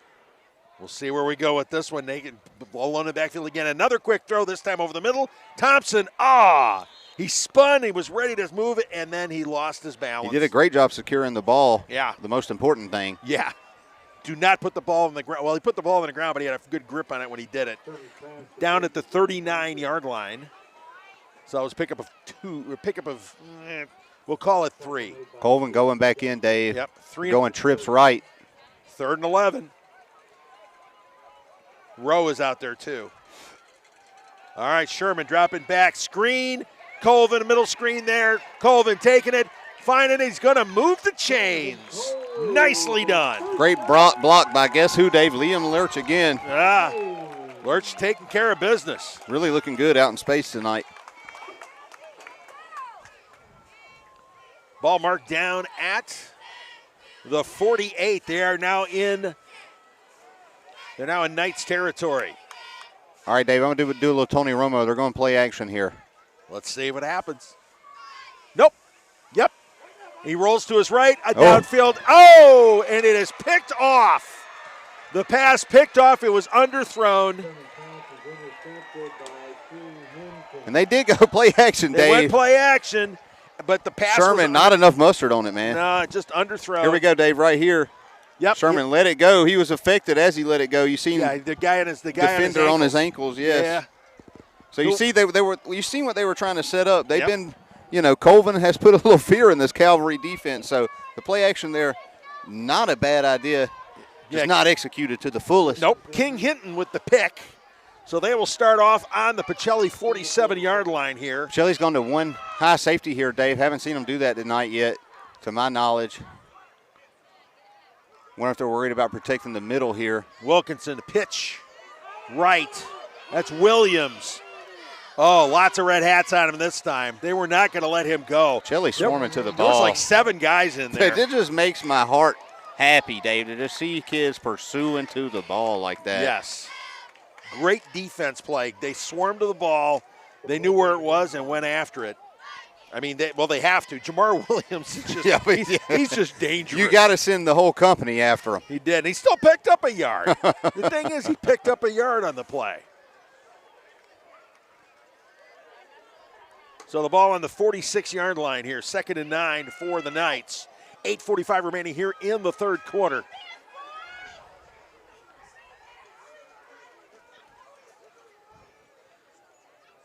Man in motion, settled down now. Back to pass. Said that more than once today. Looking plenty of time. He finally dumps it off to the left side. And that was a great run after the catch. Absolutely no question about it. Braxton Williams. Wilkinson had Jakari Harris open, middle of the field. Didn't see him. Ended up having to dump it down to Jamari Williams. Well, he got chased around a little bit, too. He had a little bit of time to throw, but the Pacelli D-line has been getting great penetration and forcing him out of the pocket. But thing is, Wilkinson is very mobile, and he can throw on the run as good as anybody I've seen this year. He's mobile, and he's quick. Yeah, you can tell the pressure starting to affect him a little bit, Dave. He took his eyes away from downfield, missed an open read. Had to get it to the safety valve. And he did. But good job just avoiding a potential negative play there. Yep. Looked like Israel Hughes was shaking up a little bit on the play.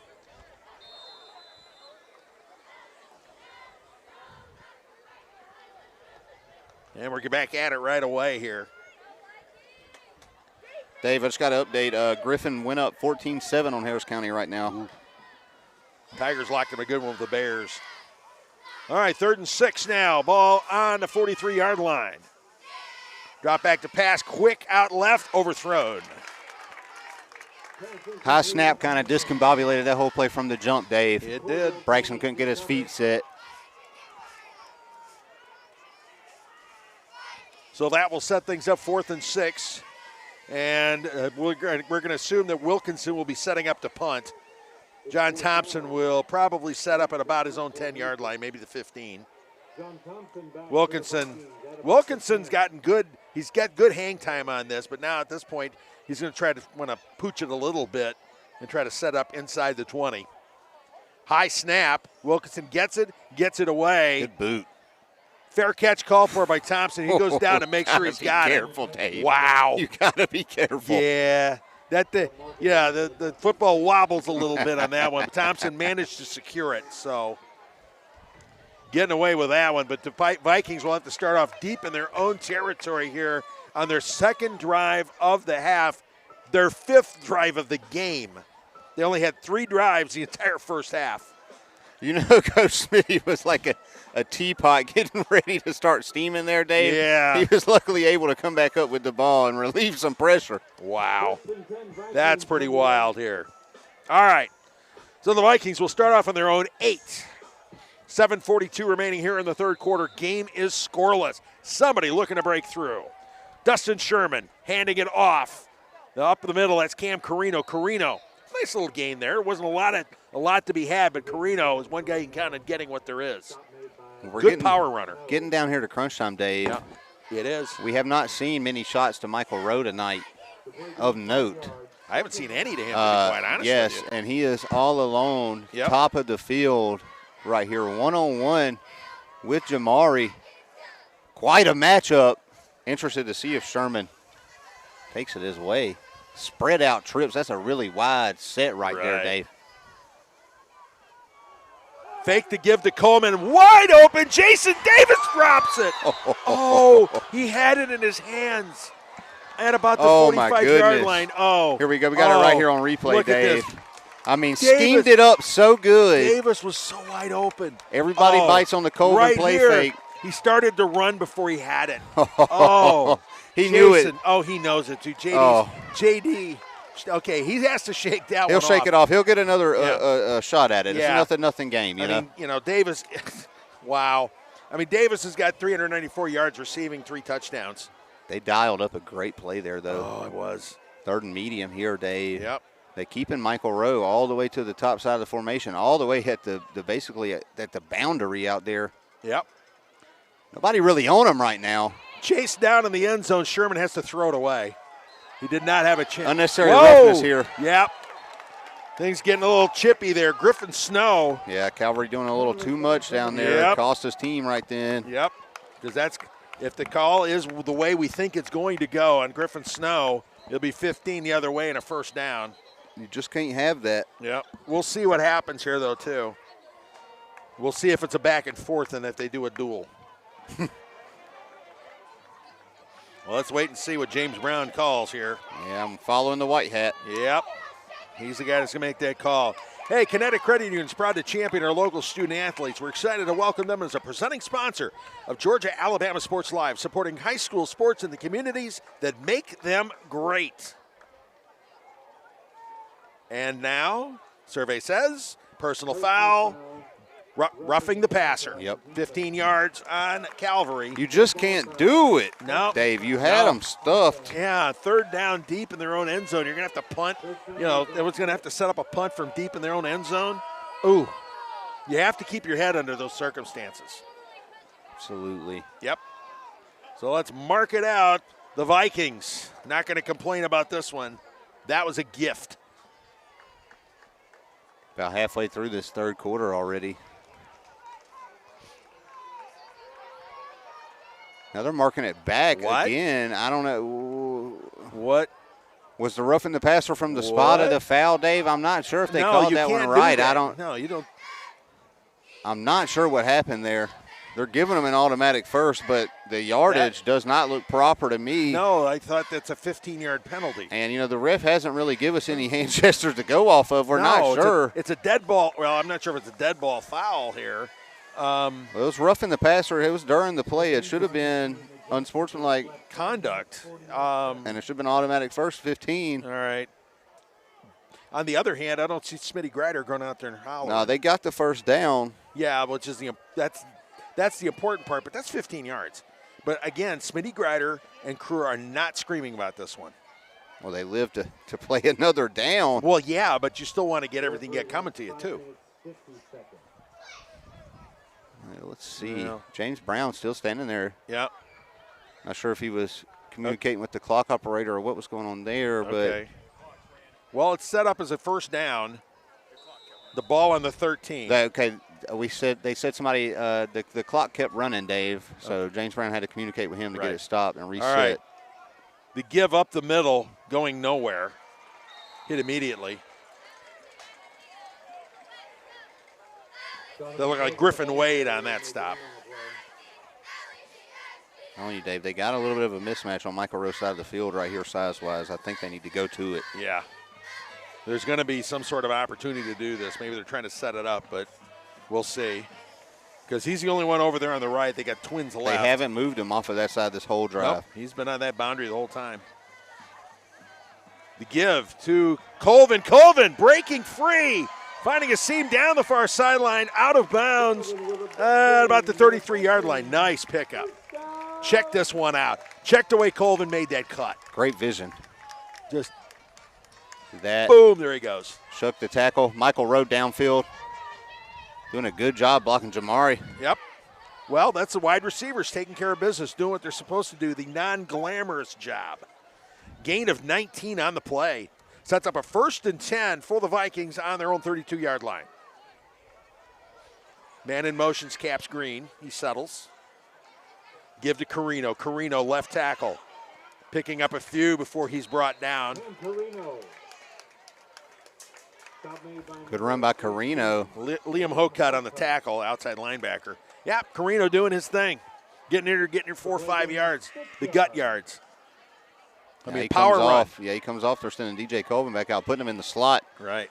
Sherman going empty. They're going empty here. Trips back to the right, Dave. They flip the formation. Yep. 2nd and 4 after the 6-yard gain. Sherman over the middle, threw it up high. It was kind of a hospital ball there. Meant for John Thompson. Got to be careful with those. Oh, I know, because that's, you go up, you can get undercut, and guys can get hurt on those. That's why they call them hospital balls. So let's set up a 3rd and 4. But the Viking offense looks like it's kind of starting. They're starting to click a little bit. They're starting to mash on that Calvary defensive front a little bit in the run game, that's for sure. Yep. But a 3rd and medium here, kind of a tough play call. Yeah. Well, you can go either way with it.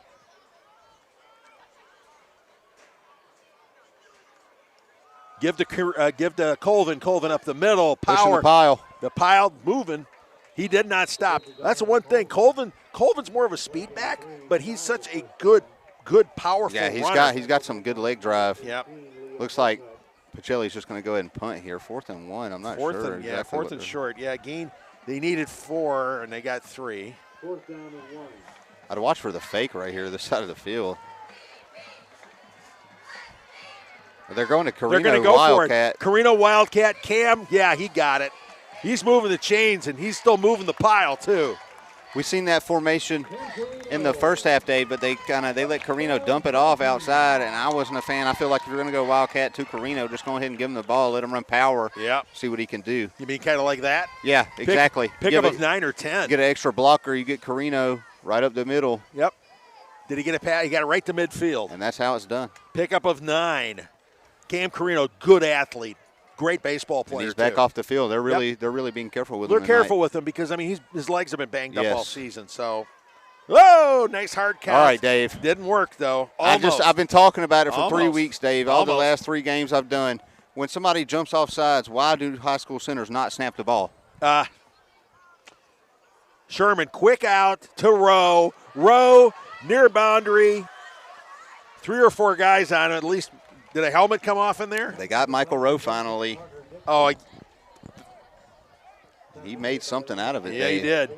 You know what? I thought the helmet came off is because they The got Guardian the cap. Guardian helmet. Yep. Almost looks I like seen somebody's it head. the same time you seen it. I Yeah. seen it. Pickup of. But yeah, like I was 8 on saying, Dave, last night during the Northside game, we had some same things. Like when the defense jumps off sides, why aren't they being coached to snap the ball immediately and just get the free play off? I know. Something that I've noticed. 2nd and 2. Give to Colvin. Colvin up the middle.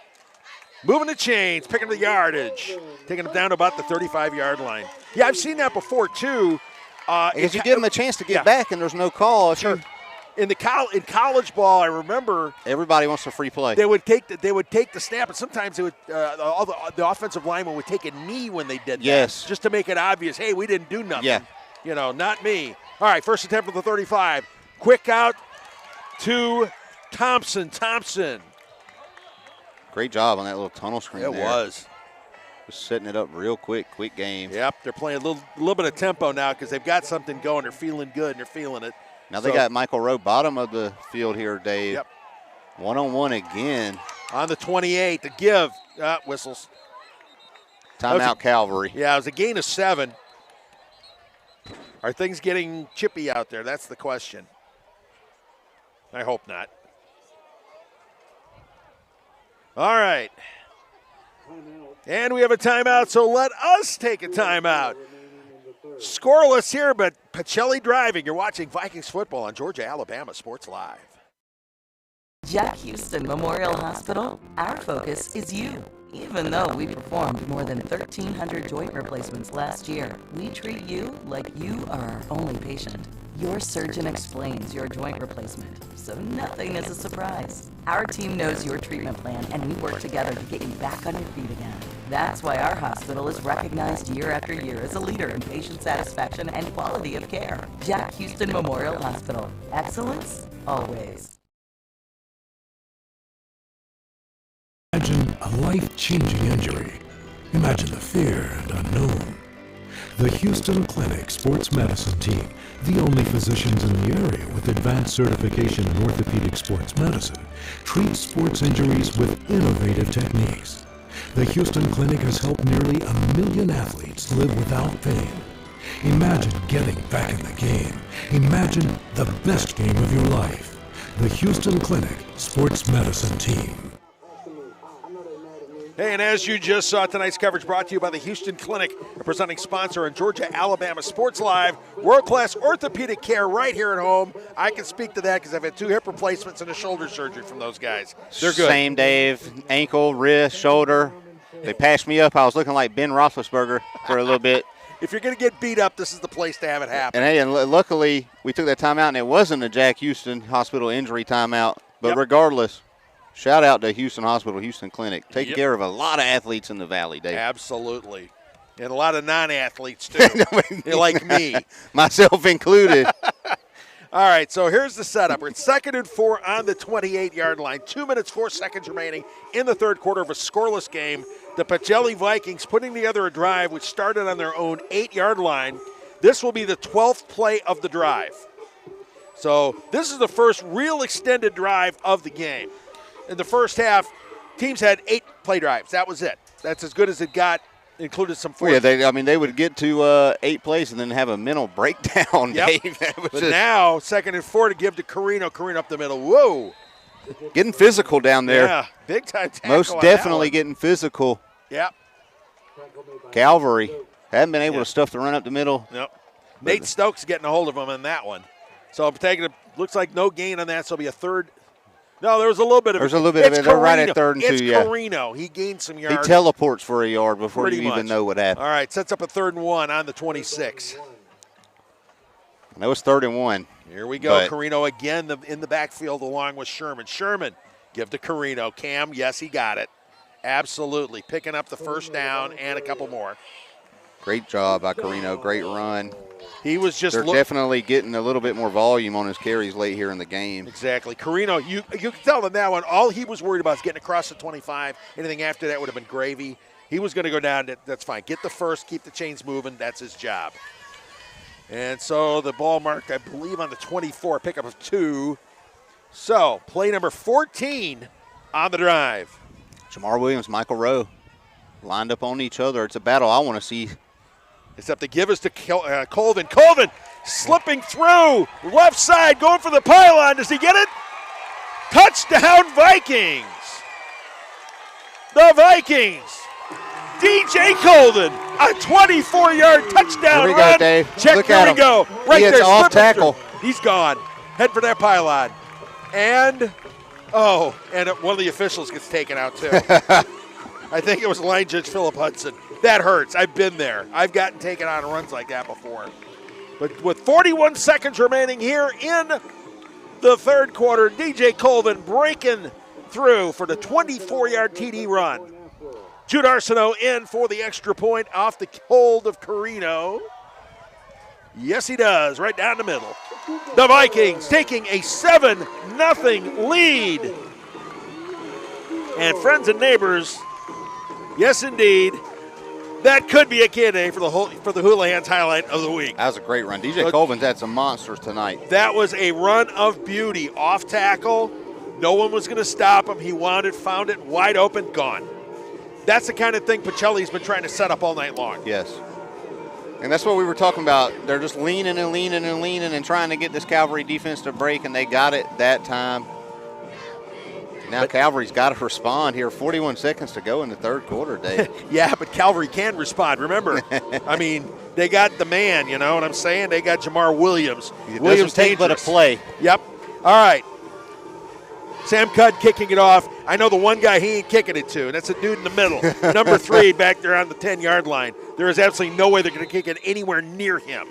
Cudd chipping it, a short kick, taken in by Nate Stokes at about the 30. Stokes hit and brought down. Who had the tackle on that one? It was number 24. Oh, that'd be Nolan. Yeah, yep. Nolan Vaughn. Nolan Vaughn making a tackle. Look, that was a good physical hit there on both sides. It was solid. Here's literally solid. Here's the thing. By kicking it that way, you are automatically giving Calvary good field position. Yeah. You're just trying not to get yourself shot in the foot. Right.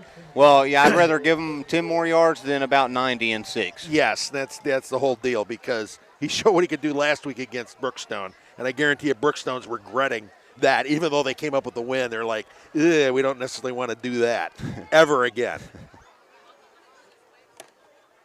So here we go, Calvary will set things up on their own 34-yard line here. 35 seconds remaining here in the third quarter. Pacelli leading it 7-0. Calvary may want to take their chance here to kind of reestablish their run game. Well, they haven't really had – the only run game they've had is when they've given it to Williams, and Williams making cuts. Up the middle hasn't worked. Faking the handoff, a little play action for a little middle screen. And breaking loose. And there he goes. Speed. That is speed. That is Williams. He is gone. And Calvary responds immediately on the first play from scrimmage. Got to hear Dave. They do get it to Jamar. A little screen play. They block it up great. Then here, Jamar just splits the defense. And nobody's going to catch him. Nobody's catching him. Look at the ref trying to get out of the way. He's seen what happened to his buddy on the other end of the field. Yeah. He said, I don't want no part of that. Not tonight. I got things to do tomorrow. A 66-yard touchdown pass. The catch and the throw and catch. So Calvary lining things up. It took just the first touchdown came at 41 seconds, the next one at 19. I mean, wow, that was quick. They've opened it up some now, Dave. They have close indeed. to crunch time. These guys are going to be scratching and clawing for points here. And so here we go. The extra point from Tylon Davidson out of the hold of Nate Osborne. Offsetting penalties were called on the play. After the play, Dave? After were the they play. calling dead ball fouls? They called dead ball offsetting. Okay, so, all right. Play on. Play on. Let's go. Ray Swant's the long snapper. Nate Osborne the holder. Tylon Davidson looking for the kick to tie. And the kick is? They almost got it. Good. Yeah, almost. Tanner Pickering almost got his hands on that one. They had 3 people launching at the ball there, and they've been after a few punts tonight, too. Pacelli special teams trying to make a difference. They have. But less than 30 seconds after Pacelli celebrates the touchdown, offensive Calvary explosion. responds. Yeah, one-play drive. Wow. Now, see, this is the kind of thing we expected to be seeing all night long. Now that the ice has been broken, we will see what offenses do. I think they may open it up a little bit more on both sides here. I don't think the points are done, Dave. No, I know they're not done. There's going to be a lot more coming. So here we go. 19 seconds remaining in the third quarter. 7-7. Pacelli and Calvary.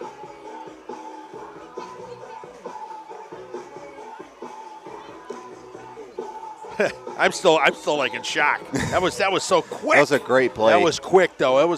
That was a great run by Jamar Williams. No question about it. All right, Tyler Davidson getting ready to kick things off, setting up to DJ Colvin and John Thompson deep. And the kick toward Colvin. Colvin takes it in at about the 13-yard line. Colvin right side breaks one tackle, but he's hit again. He's still up. He's still up and running. Coming to the left side, cutting across. Good juke. It was a great run. He's run out of bounds at about the 39-yard line. And a really, really good kickoff return by DJ Colvin. Wow. That was great. Calvary didn't worry about putting it into Colvin's hands like Pacelli is worried about putting it in Jamar's hands, and Pacelli made him pay for it that time. Exactly. Colvin. Great instincts and great running. I mean, he's just a good fundamental runner. He just plays the game the way it's supposed to be played. We talked about it earlier. His vision is impeccable. Yes, to be in high school anyway. Yes, and he waits for his blockers to set up the play too, which is tough. He's got good instincts. All right, 4 seconds left here in the third quarter.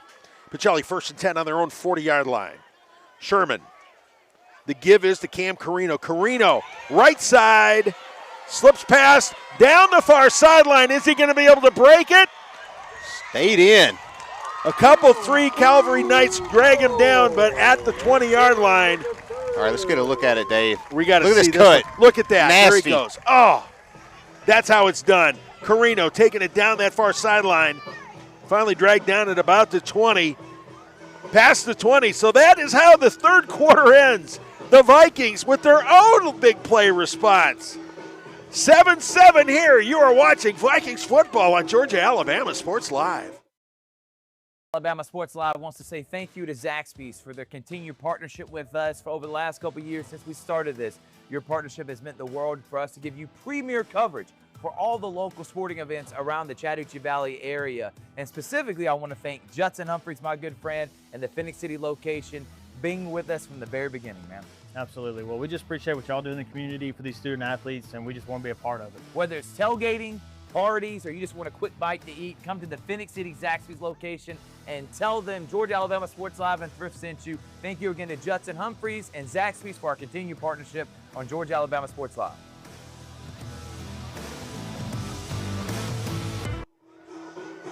Needed a drink of water. Let me tell you something. This has been crazy. Fourth quarter getting underway. We have had some big plays. We were wondering when it was going to break loose. It just broke loose in the last 10 minutes. It did. We were just saying it. It felt like those 2 first scores were like uncorking the bottle there. I know. And I feel like we're in for some late game fireworks as they flip the field to our end. We get to see this one up close and personal. All right, the Vikings 1st and 10 on the 20-yard line. They're on the edge of we can call this red zone. So here we go. First play of the fourth quarter. Give to DJ Colvin. Colvin picking up 2-3 yards.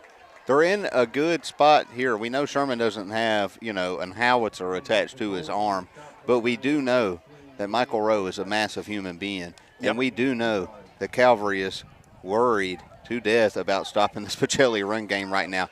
At one point, you're going to see Sherman pull that ball back out of Colvin's gut and try to get it. There we go. Michael Rowe here. 2nd 8 from the 18. Give to Colvin. Colvin hit pretty much at the line of scrimmage. He is stopped. Initial hit came from Darnell Hamilton. Looked like Nate Osborne was the one that wrapped him up. It was that would have been actually Liam Hocutt.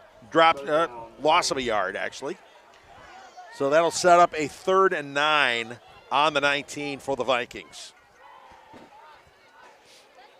Cam Carino setting up in the backfield alongside Sherman. A lot of green grass to the top of the screen here. There is. And now Carino fills up some in the slot. Yep, he's running slot. Here we go. Sherman dropping back, looking across the middle. Finds a receiver. That was Jason Davis. It's a great job. That's going to put him 4th and short, though, Dave. What do you do right here? 4th and 1. Are they going to run? They're going to run tempo.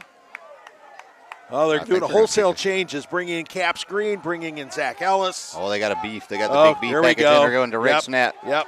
Jumbo. And the snap to Carino. And Carino doing what Cam Carino does. Love that formation right there, Dave. Beautiful. Quick burst of speed off tackle. Taking it in for the first down inside the 5. They brought in some extra linemen. Yep. Run QB power to that side with Cam Carino taking the Wildcat snap. And tempo. They're still at it. From the 3, it's Cam again. And Cam, touchdown Vikings. Cam Carino. Right off here, tackle, Dave. powering it in. We're lining up Wildcat. You see all this beef on the right side of the line. Cam Carino's just going to follow it in, bounce it out. Basically their version of the tush push, Dave. Exactly. It's like an inverted tush push. They get more beef to one side of the field. Yep. And you take Carino, the guy who is not going to stop churning. He's going to get those power runs with the power burst as well, and taking it in for 6. And not only is that good for right now, Dave, they're putting that on tape, and there's variations out of that set with some of the big guys possibly getting the ball in their hands also. Yep. I don't know if anybody watched the Georgia-Alabama game last week, but Caden Proctor, the formation real similar, big left tackle, caught a screen pass, rumbled for about 10 yards. Pacelli may be looking to do the same thing later on in the season. Absolutely. Or maybe later on tonight, the way it's been working, Dave. There you go. Jude Arsenault putting the cherry on top of the sundae with the extra point kick. The Vikings taking that 14-7 lead. No scoring in the first 35 minutes and 15 seconds, and suddenly in the last 5, we've got 3 touchdowns. Yep, once you bust loose, it's all over. So now the Vikings once again have that 7-point lead, and now they got to see what they can do about hanging on to that lead. Absolutely, they got to be wary of Wilkinson and the big arm. Wilkinson's big arm and those quick legs, and a lot of Williams. Yeah, but if they can keep Wilkinson running in the backfield, they've got a shot. They've been making them uncomfortable all night. They have indeed. All right, Sam Cudd kicking things off. Let's see who he doesn't kick it off to. Yeah, number 3. That's what we're talking about. Instead, they got it to him. He got it anyway. They scooted Jamar up that time. Yep. And the decent kickoff coverage. They called the whistle. They moved Jamar Williams. No, that was number 6, Sawyer Talbot, that hauled it in. They set it up. They always put Williams in the middle and put Talbot on the left side, on the right side. No, they moved Williams over. I could have sworn it was Talbot. They scooted him up and moved him over. Oh, I got to pay attention to you. You seem to know what you're talking about here. They got to look. Well, they want to get the ball in his hands. Yeah, they got a little sneaky that time. They got to. Yeah. All right. So here we go. 9:42 left. Calvary will open up this drive on their own 31-yard line. Trailing 14-7. Last time the first play from scrimmage turned into a touchdown. Vikings have their own ideas about that thing happening this time. All right, trips right this time. Wilkinson takes a snap, and it's a give. That's the first give of the night to Jaden Jackson. Yeah, the shiftiness, good run there. Yeah, Jackson hadn't played running back until last week against Brookstone. Contacted at the line of scrimmage, Dave, able to make something out of it there. Yards after contact were pretty solid there. Mm-hmm. Up to the 38, a pickup of 7. 2nd and 3 from the 38 now for the Knights. They got to be careful. This portion of the field does Pacelli, Dave. Yes. Calvary, a couple more yards, they'll be in shot territory. They'll be wanting to send one down range. All right. Quick out to the right, and that's Harris. Harris swarmed. It's great job, Pacelli defense again, just lots swarming of red to the helmets. ball. Yep. Leading the way, looked like Caps Green on that one. See Michael Rowe checking back into the game. Yep. He's a big play guy. Big third down. Big third down. He's a good edge player. No gain on the play. So it sets up a 3rd and 3.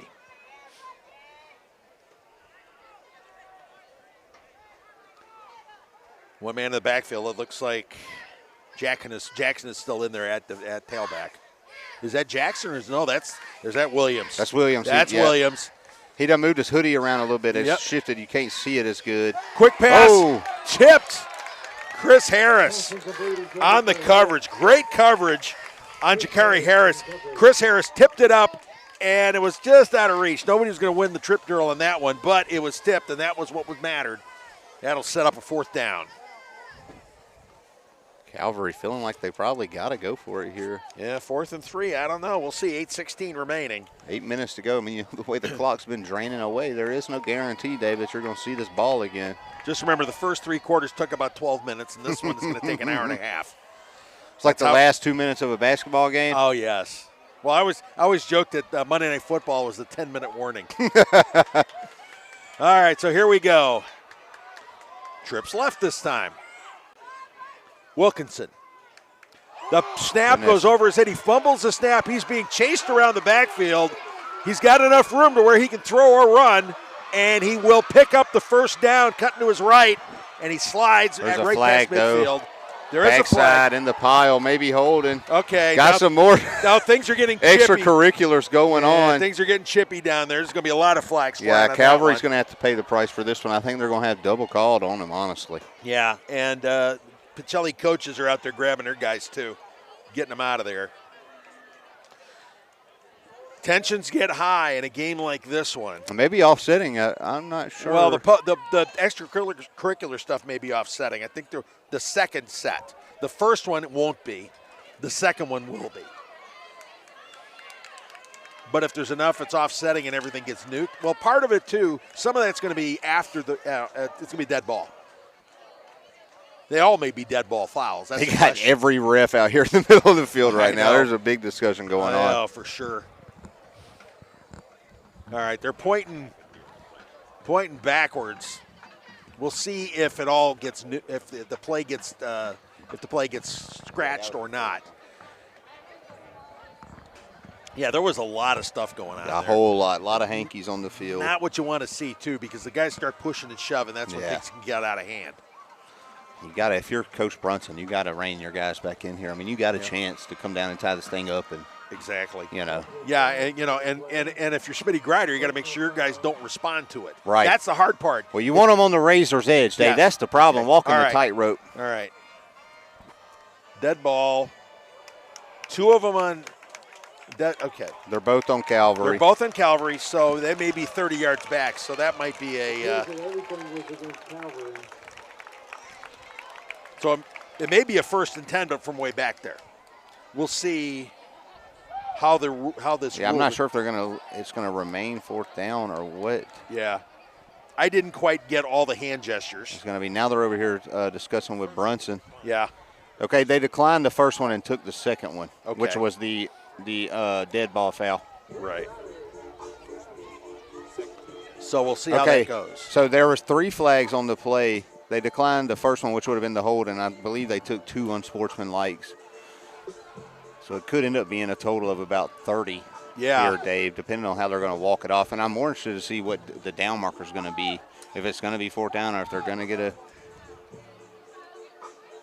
that's the whole thing. A fresh set, because, I mean, punting, if they mark this thing back 30 yards, they're going to be punting out of the shadow of their own goalposts here. Yeah, but if it's a dead ball foul, maybe they get the first and then they rack up it. Let's see. Let's see what James Brown has got for us. I wish I knew the rule book better than I do. I know. Well, each level of football, the rule is like I know they've never been farther apart than they are right now, Dave. Yeah, it gets interesting. Hey, listen, for the ultimate wrap-up of Georgia High School football, don't miss the GIAA High School Scoreboard Show presented by the Beck Center. Richard and Thrift will get you caught up on all the action from every corner of the state.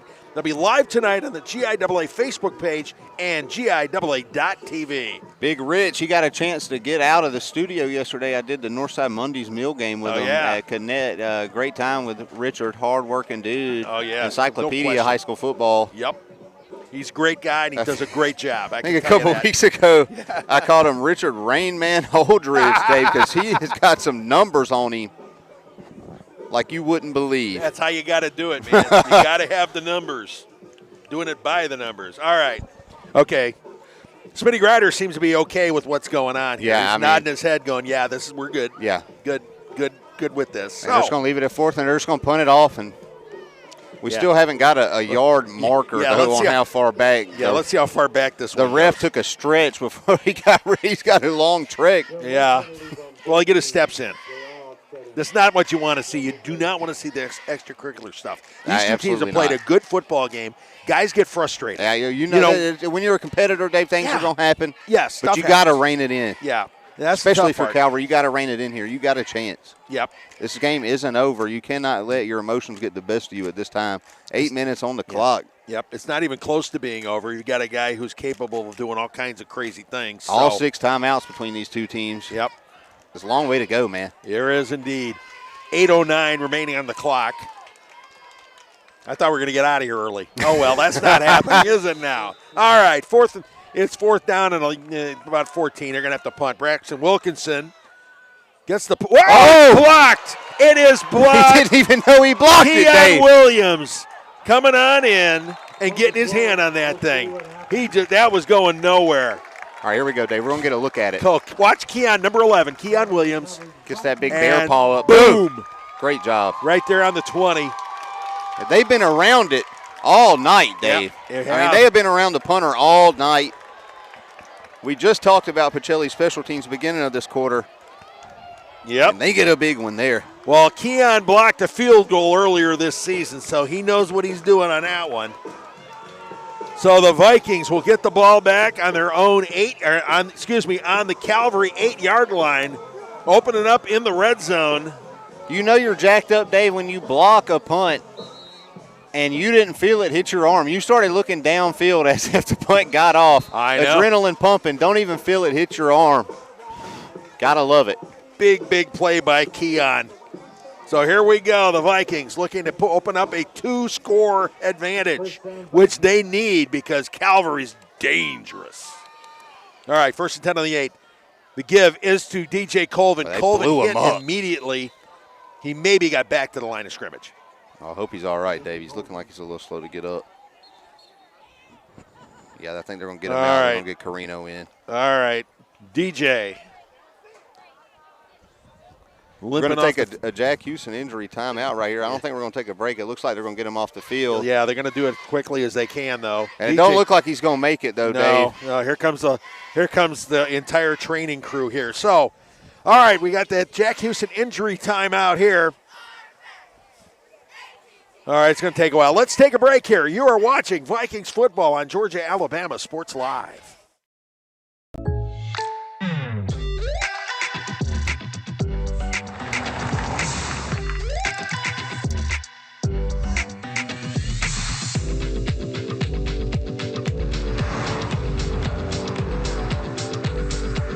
For your surprisingly great rates, contact your local State Farm agent today.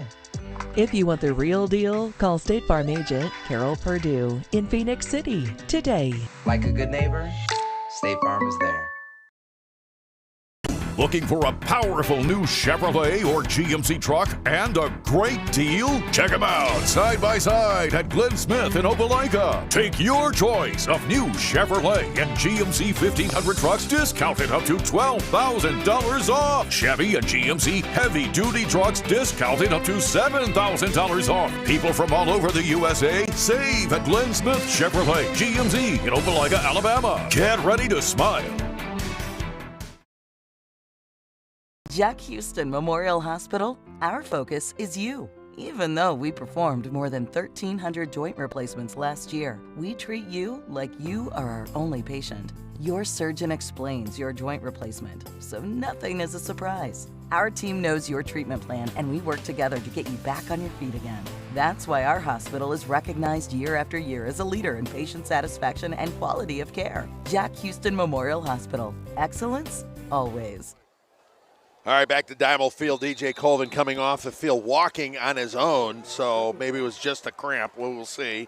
All right, 2nd down. The give, the handoff. My goodness, what a break on for the ground. Carino. It was a give to Carino. The ball, the handoff was botched, and it looks like, did Carino recover it? Yeah, he did. He fell right on it. Yeah, Carino came right on it. So that now sets up a 3rd and goal from the 10-yard line. So they backed up twice. Loss of a yard, actually loss of 2 yards. It's going to be marked on the 11. So it'll be 3rd and goal from the 11 for the Vikings. Which means, Jude Arsenault better get ready, just in case. So here we go. Carino in the backfield. Sherman takes the snap, dropping back, looking, and launches it into the corner of the end zone. Nobody was there, sort of in the general direction of Mike Rowe. Trying to get it to Mike Rowe, but they weren't on the same page. No. I was just going to suggest, I mean, right here in this red area, get it up to your big body. Yep. They tried to do it, just couldn't execute. Did not happen, so it's going to be a Jude Arsenault field goal attempt coming from, let's see, on the 11, so I'm going to figure it's going to be a 28-yard attempt out of the hold of Cam Carino. Arsenault, 2 of 5. He's hit a 29-yarder, so this is definitely within his wheelhouse. The snap high, but Carino with a good hold. The kick is good. Field goal from Jude Arsenault with 6:39 remaining. Pacelli up by 10. 6:38 to go, Dave. That was a big deal. It's a big one. Arsenault, I don't know if somebody got a hand on that one. That kind of looked like it kind of slowed down a little bit somewhere, but it was good, got through the upright. So the Vikings now are up by 2 scores, leading it 17-7. 6:38 remaining. The Calvary Knights want to see what they can do about pulling out a comeback, but 2 scores is going to make it a little tougher. But the Vikings did what they had to do. The big defense, the big play on special teams. Offense sputtered, but you've got special teams again. Got with it the done. kicker. Yep, Arsenault's been a solid kicker.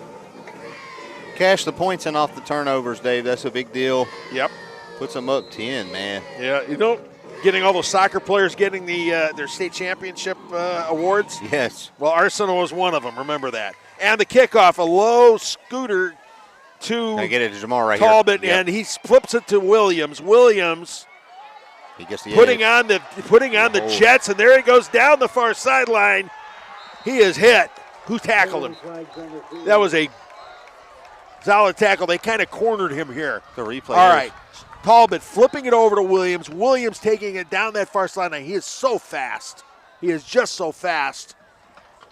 I could not I think it spot was- the hold where they threw it at, Dave. Might but have been I'm Sam interested Cudd, the to kicker. see- Yeah, it might have been Sam Cudd, the kicker, but there's a flag. Yeah, there is a flag. There's a flag. Right here in the, right about where it got tossed to Jamar. At. Yeah, I see it. It's on the 26, 27-yard line. So it's probably going to be a hold of some kind or some kind of cut block or something. We will see. They're having another board meeting out there in the 40.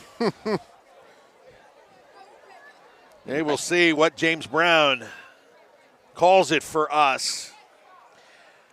That, you know, this has been a crazy game.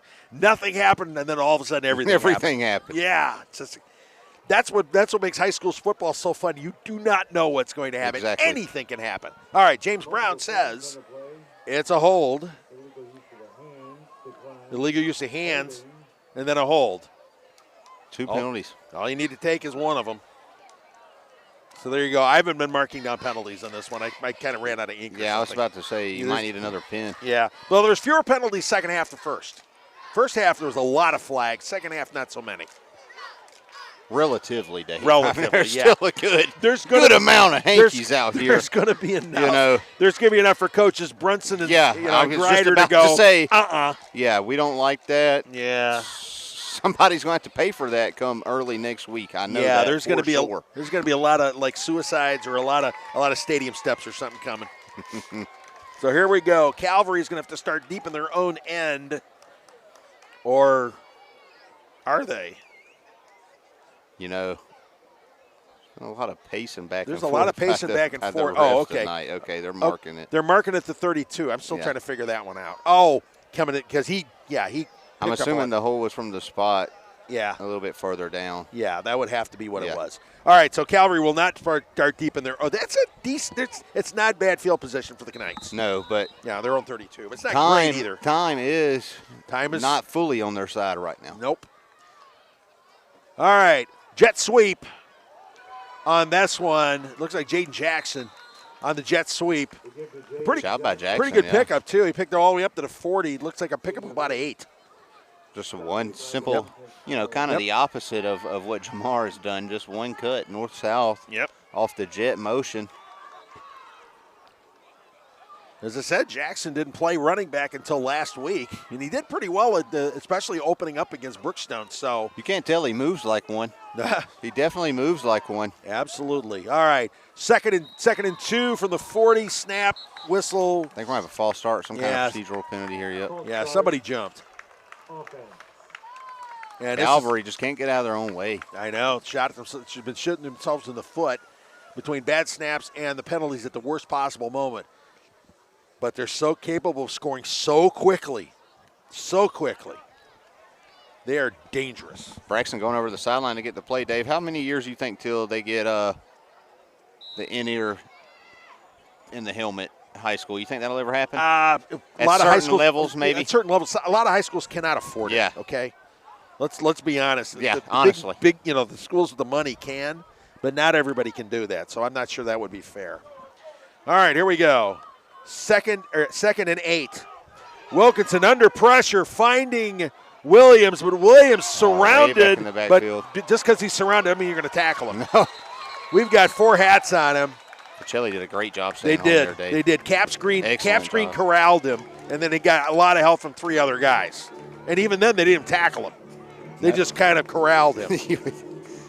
Williams is like they're herding cattle back there. I know. Williams is a force. They look like me trying to catch my Jack Russell in the backyard at 3 a.m. There you go. He won't come inside. A loss of 7 on the play, so the ball is now on the 28. It's going to be 3rd and 14. Wilkinson looking up top. And that came so close. The ball was tipped up by Chris Harris. Chris Harris broke it up. Got another flag. King Hinton almost came up with that. That was crazy. I mean, if he would have that's the prayer at Jordan Hare. Exactly. Exactly. In the Calvary backfield, yes. I know we're probably going to get another hold, and we do. Yes, we do. We'll see if my guess is they're going to decline. I would think they would. They're going to take it, but that sets up yardage. There's that, but that just gives them another play. Right. Otherwise, it'd be 4th. They're declining. They're declining. Now, yeah. So you're looking at Calvary went ahead and scooted back. I guess they didn't get the memo that Pacelli was going to decline. Yeah, but that makes it a 4th and 13. I wouldn't want to give them 2 shots at it. If I'm Pacelli, I want them to not have another extra shot because that's all it takes. Because the Calvary offense is deadly. If they get out of their own way, they can pick up yards in chunks. I wish they have not done tonight, Dave. No. They've done it in spots, but there's so many penalties. Once they get that ironed out, they're going to be a force. 4:36 on the clock. They got no choice but they got to go for it. A 4th and 13. Jamar Williams in the slot. Well, Jamar Williams. Something to look at. Gee, I wonder who they're going to try to throw to. All right, Wilkinson stepping back, looking downfield, under pressure, and he is swarmed. Who got there? Zach Ellis, Keon Williams. I'm not sure who else there was there. Is that Cam Carino? Another flag. Cam is playing linebacker. Yeah. Cam was a linebacker last year, one of their best linebackers. They ran Cam out there on defense. They needed him there, and he did great. They tell you what, they just swarmed Wilkinson. He did not have a shot. Absolutely not. A loss of 4 on the play, and the Vikings will take over on the 24-yard line with 4:28 remaining. And timeout's been called. Let's take a break. You're watching Vikings football on Georgia-Alabama Sports Live.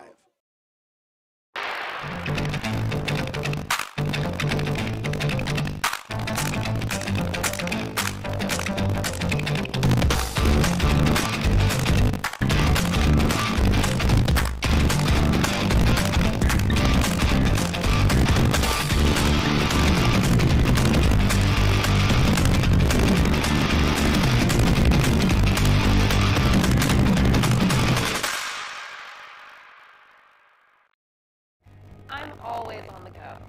But with the Kinetic Credit Union app, Kinetic is always with me. The Kinetic mobile app is virtual banking at its best. With the Kinetic mobile app, I can easily send and receive money, make a deposit, pay some bills, and I can even open up a new account, all from my phone. And I can monitor all my accounts in one place, all on the go. The Kinetic mobile app, energized banking at its best. Kinetic Credit Union, the energy for your dreams. Back at Diamond Field, the Vikings, the 1st and 10 on their own 20, or the Knights 24-yard line, up 10, trying to put this thing away. And a first play. Colvin back in the ballgame. Yeah, DJ Colvin back in. Helmet came off. He's going to have to go out for a play. He just got back in. His helmet popped off. Yep. Colvin got shaken up on the last drive, and we thought, uh-oh, there was something major going on. It looks like maybe it was just a cramp in his leg. Well, I think he may have took a helmet to the thigh, which is, you know, that it hurts for a minute, but it'll subside after a few. Yep. Pick up a 4 on the play, though. So it'll be set up a 2nd and 6. Cam Carino now in the backfield. He's got Michael Rowe on an island all night, Dave. Yep, and they got Caps Green set up as an H-back. Love to see Sherman just let one go to him right here. Back pylon, back shoulder. Yep, that could work. Or you could give it to Cam Carino. And Carino He's not going to go down. No, not at all. Hit 2 or 3 times. Laid the lumber. Yeah, he's the one that actually supplied the hit to Jaden Jackson. Yep. Jackson's helmet popped off. When you're the running back, and he's limping off the field. You may have re-aggravated that ankle. I'm telling you, this running back room. Got to stay healthy for Pacelli. I know. It's a great running back room, but they got to stay upright. All right. Time has been called here. So let's take another break here. What a ball game this has turned into. Pacelli, Calvary locked up in a good one. You're watching Vikings football on Georgia, Alabama Sports Live.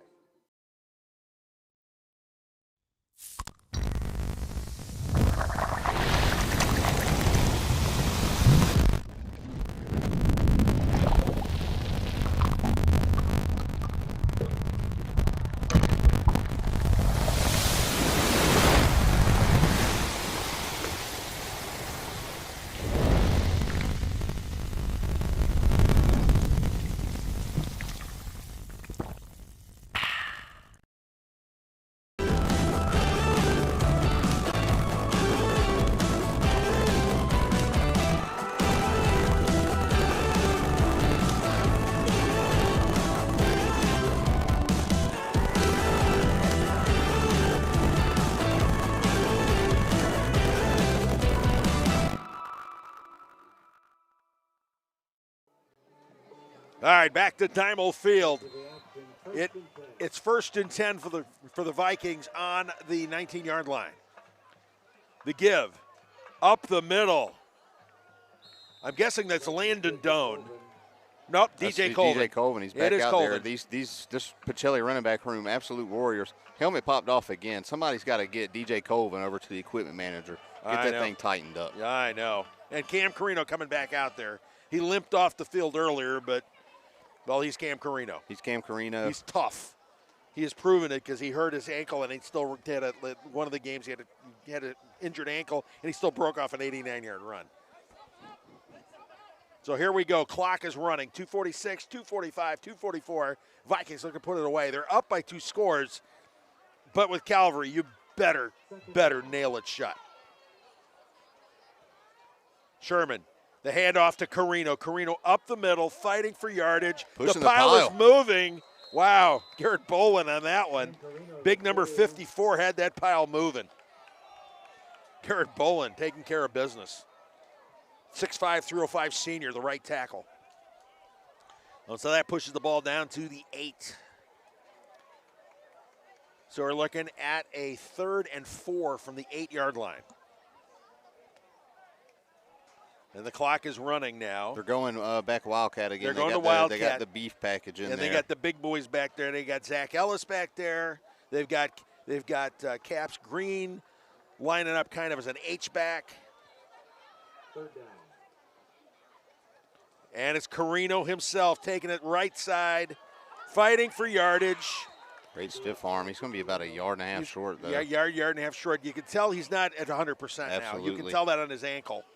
He's a warrior, though, Dave. He's played excellent tonight. We just caught him on defense playing linebacker last drive. Big stop. Yep, the junior is just taking care of business. He's doing what he can. Doing what it takes to win, and as a head coach, you got to love a guy like Cam All right, Carino. so the ball marked on the 6, so it is a 4th and 2, 1:41 remaining. He got shoved out of bounds, so the clock stopped. That was actually the bad part of the play. We're going to line up, same formation again. Same formation once again. Not going to lie, though, Dave, I'd like to see him motion that jumbo package over to the boundary side of the field here. And this time it's Zach Ellis taking it up the middle. Touchdown, Vikings. Wow, there's the variation we talked about earlier, Dave. Yep. Zach Ellis, the 4-yard touchdown run, and the Vikings have put this thing away. Gave it to the big man. Calvary's just got no answers tonight.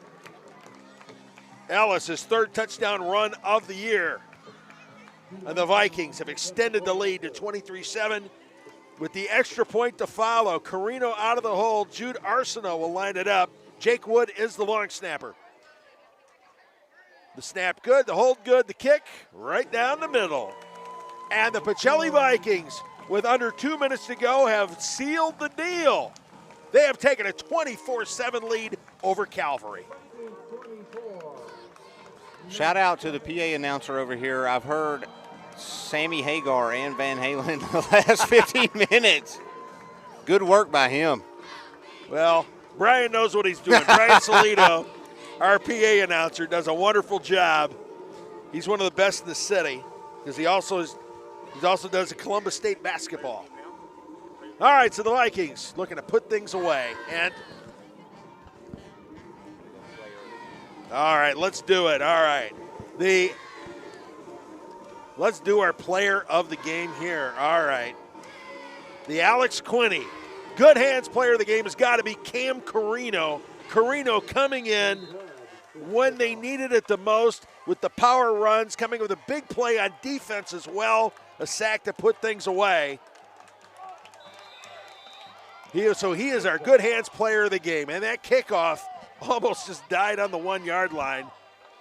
Yeah, great job by Cam Carino. No, they called it a touchback. Yeah, they blew the whistle. I guess nobody heard the whistle. Yeah, well, they were hoping. You know, yeah. Well, you got to run it out. That's what you're coached to do. Yep. Run your lanes down to the end zone. Pacelli did a great job.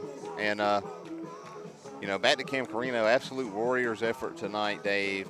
Played on both sides of the ball. He's out there on defense right now. Yep. Even with his bum ankle. It's already, the game's over. He's still out there giving it all he's got. Yeah, well, because they don't necessarily think it's over. Right. I mean, there's one play capability. Yes. But they haven't shown that capability so far tonight. Well, they have they did one play. Jamar Williams, he gets loose. Yes, he gets loose, he's gone. Jamar Williams is dangerous. He's an amazing talent here. Minute 35. I wouldn't be surprised if they try to slide him out wide and get him open downfield. So here we go. Wilkinson dropping back, looking to throw. Under pressure, Zach Ellis is on the run. He manages to flip it out there to Williams. I think that's Williams. Tackle for a loss, Dave. Tackle for a loss of about 5. Michael Rowe in on the play. Well, they stayed home. Yes. What it is it's really a great. Oh, let's go get the quarterback. Well, you get somebody's got to anxious. stay home. You see. I mean, Calvary's runs deep routes almost every time they set up the pass, but they don't always go to those options. But as a defensive back and a linebacker, you get a little anxious seeing those guys streaking open. But it's important to keep your eyes in place, and they did a great job of doing that then. Exactly. Because the little dump passes, sometimes you've got room to work that can be even more dangerous. All right, Wilkinson dropping back, looking downfield. He's hit as he throws. Michael Rowe. Rowe got in there. He was like a great white shark coming off the edge there. I don't know if he affected the throw or not, but the throw wasn't any close to anybody. So you can feel, it's kind of like does your little brother ever used to I'm not touching you, but he'd be really close to you. Yeah. You could kind of feel that the molecules in between. Yeah, Wilkinson felt that. Well, you brought up the great white shark. I kept hearing the Jaws theme in my head. Yeah, you got to get a bigger boat. All right, here we go. 3rd and 15. Calvary trying to get something going. 46 seconds remaining. They're down 24-7. Wilkinson dropping back. Rowe again pressuring, and he slips away. That would have been a safety. He managed to get the pass off. That was probably Williams. Williams finally shoved out of bounds. They lost more yardage again. Wilkinson just able to stay up off the ground that time. Valiant athletic effort. Rowe almost got a hold of him. He had a hold of that jersey. Yeah, they were under a minute, and Pacelli's defensive coaches have told Rowe to just go get the quarterback. Just meet him at the quarterback, and that's exactly what he's doing. He's not worried about nothing else. Nope. So it's 4th and 15, 34 seconds left. The game is decided. But these two teams, the way they play, they're not going to quit. They're still out there. They're giving everything they got. And this is a tough loss for Calvary. I mean, 2 weeks in a row they've taken a loss, but this isn't the last we heard from them. They've got talent all over the field. This is still a statement game for them. They've got some They already things made to a figure out, statement. yes. Even though they lost this one, they have made a statement. They're for real. Look out. Wilkinson, quick over to middle, complete. Can he pick up the first? They got him just short of the first down. Great way to end the game by, I think they're going to wave him. They might have spotted him, Dave. They're moving the chains. From our vantage point, he was a yard short for sure. They gave it to him.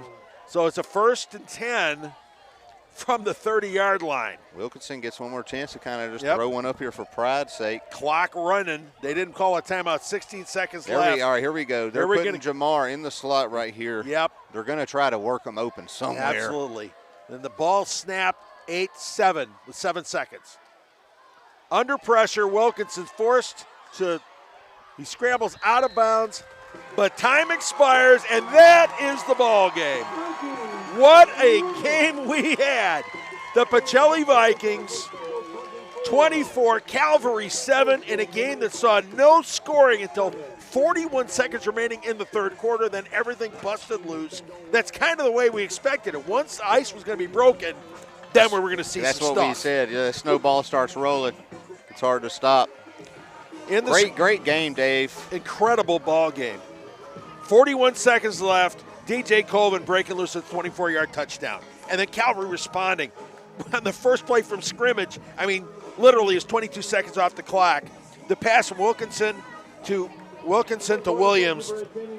Jamar Williams breaking a 66-yard touchdown, making 7-7. But the Vikings coming back. A Cam Carino 3-yard score, a 28-yard field goal by Jude Arsenault, and then Zach Ellis putting the exclamation point on it. 24-7 the final. Both teams looked really good out there, though. Absolutely, they did. And, there's positives here, Dave, for Calvary. The season didn't start with this game. It does not end with this game. They got a chance to get back in the lab and address a lot of miscues tonight, try and get better moving forward. Same for Pacelli. They had a lot of flags and miscues, and they still got room to grow, even though they had a great performance. Yep, both teams, like I said, needed to make a statement. Pacelli made their statement and got the W because next week is going to be kind of a semi-important game. They got a game against somebody, I believe, Brookstone. You heard of them? Yeah, they got to go to Brookstone. That's a trophy game. Yeah, it's the trophy game, the Brucelli Jug game. And for Calvary, remember, this is a team last year. They went 1-9 last year. This is a team that's dangerous. A complete turnaround. They have made their statement. They're going to be a force to be reckoned with in GIAA. Pacelli has already won a state championship. Everybody knows they're already a force to be reckoned with. So this is two teams. One got what they wanted. The other didn't quite get what they wanted, but they put everybody else on notice. Look out, we're coming. So a great evening for the Pacelli Vikings here at Diamond Field. They post the W. Pacelli 24, Calvary 7. What a night. For Austin Allen and producer Tony Morgan, I'm Dave Plata. Thanks for watching. You've been watching Vikings football on Georgia Alabama Sports Live.